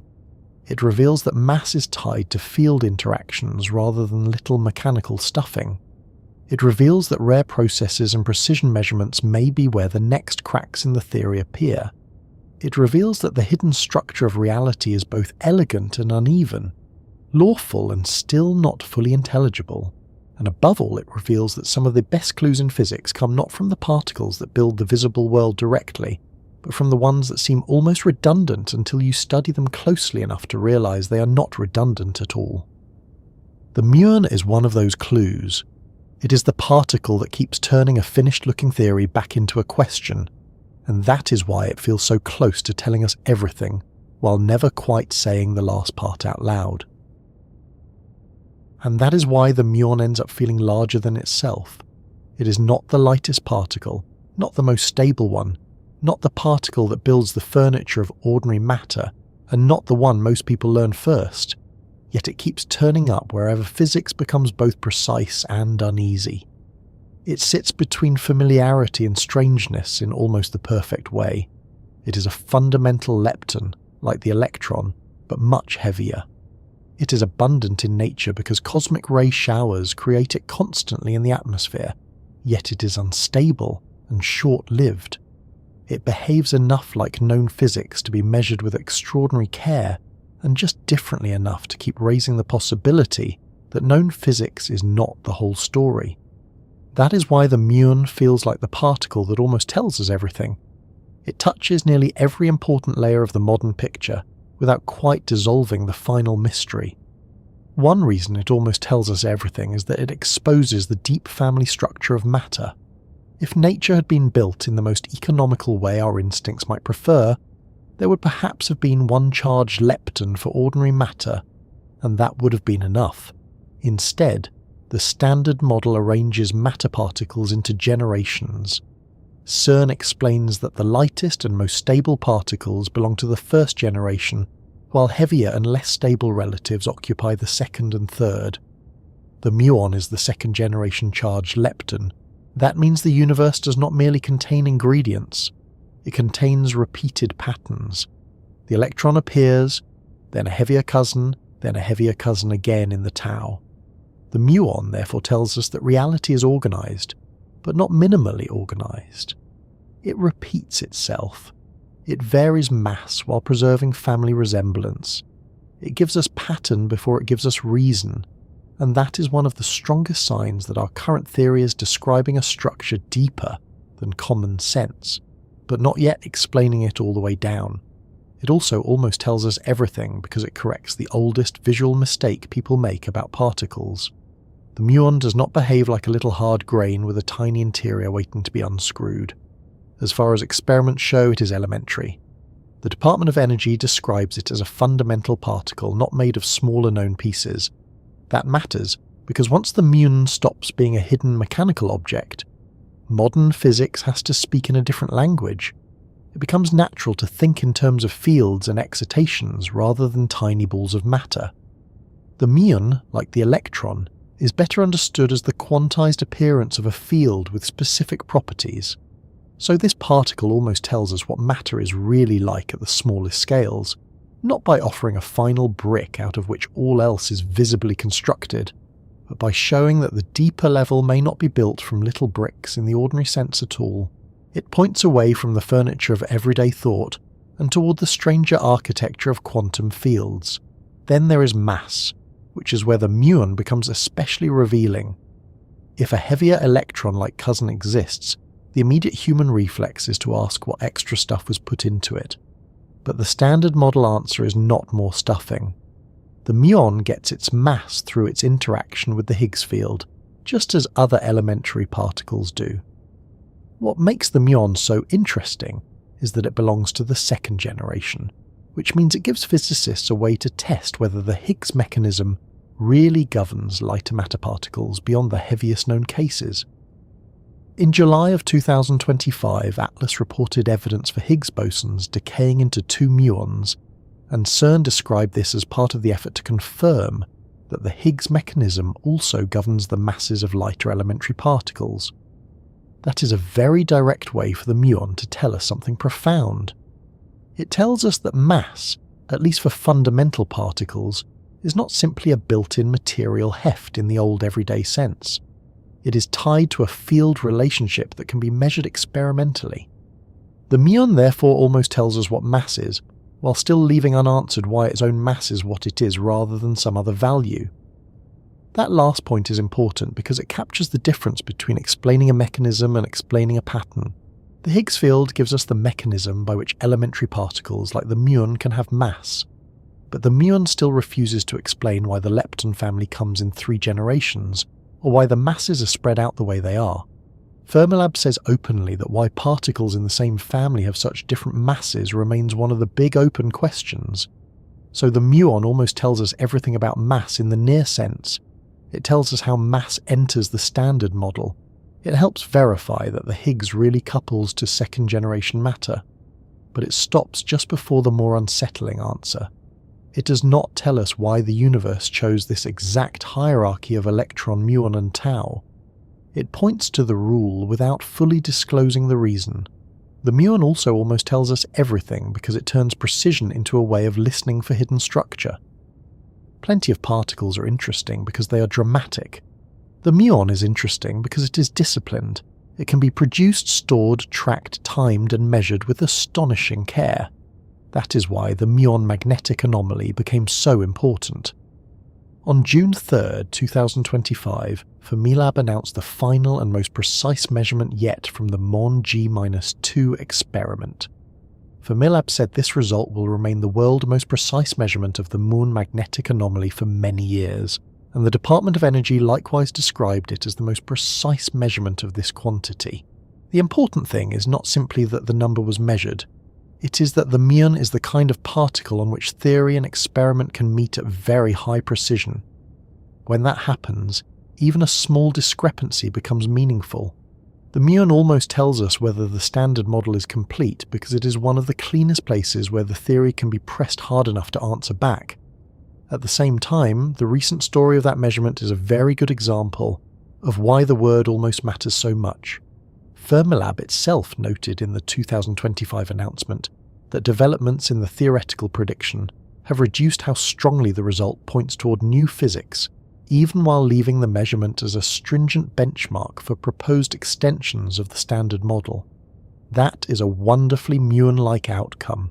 The particle does not simplify the world into a clean yes or no. It sharpens the question. It narrows what can be true. It turns vague speculation into a more exact argument.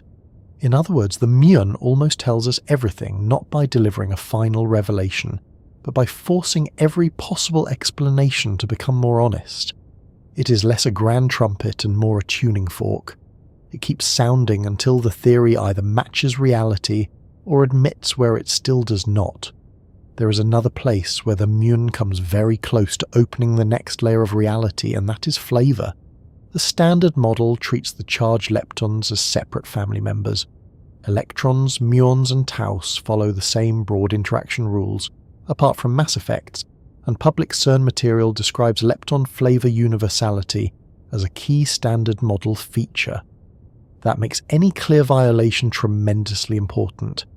Fermilab Mu2e is built around exactly that possibility. The official Mu2e pages explain that the experiment is searching for a process in which a muon changes into an electron and nothing else in the field of a nucleus. Observing that would be a major discovery, and, as Fermilab puts it, central to understanding what physics lies beyond the standard model. This is a beautiful example of how the muon almost tells us everything. It is close enough to the electron that a forbidden transition between them would immediately reveal hidden laws. Yet whether nature allows that transition at an observable level is precisely the thing we do not yet know. The muon stands right at the door, hand on the latch, but the room beyond is not open just because we can see where the handle is. What makes that so satisfying scientifically is that even silence would be informative. If Mu2e finds a signal, then the charged lepton family is connected in a way the standard model does not permit at any meaningful rate. If it finds nothing, a large number of speculative ideas become harder to maintain. Fermilab says exactly this in its public material, noting that observing muon to electron conversion would point toward new particles or forces, while a zero result would force theorists to rethink many existing models. So the muon almost tells us everything there as well. It can reveal new physics through a positive result, or help prune away bad theories through a null result. Either way, it is less a passive object than an instrument for interrogation. It lets physics ask reality a yes or no question that is far deeper than the simplicity of the experimental signature might first suggest. And then there is the future-facing side of the muon, which may be one of the clearest signs that physicists see in it more than a narrow specialist subject. CERN and the International Muon Collider collaboration both note the special appeal of muons for a future collider. Because muons are far heavier than electrons, they lose much less energy to synchrotron radiation when bent in a circular machine. That means, in principle, a muon collider could reach very high collision energies in a relatively compact ring compared with an electron machine. The short lifetime of the muon is the great challenge, and CERN identifies that directly. Yet the mere fact that serious plans exist for building a future machine around muons shows how unusually revealing this particle has become. It is not only a messenger from cosmic showers or a test object in precision experiments, it may also become the beam particle for a machine built to probe the next energy frontier. So the muon almost tells us everything because it speaks in the present and also in the future tense. It is already a clue, and it may also become the tool with which we read the next clues. What I find most interesting, though, is that the muon almost tells us everything precisely because it never quite becomes simple. If it were merely a heavier electron and nothing more, the story would be dull. If it were completely unrelated to the electron, the comparison would be less useful. If it had already broken the standard model in some obvious, spectacular way, then part of the slow tension that makes it so scientifically rich would be gone. Instead, the muon keeps landing in the most productive middle ground. It resembles the electron enough to expose family structure. It differs enough to make mass and instability impossible to ignore. It lives briefly, but not too briefly. It is common in nature, but still subtle in theory. It can be measured precisely, but not exhausted conceptually.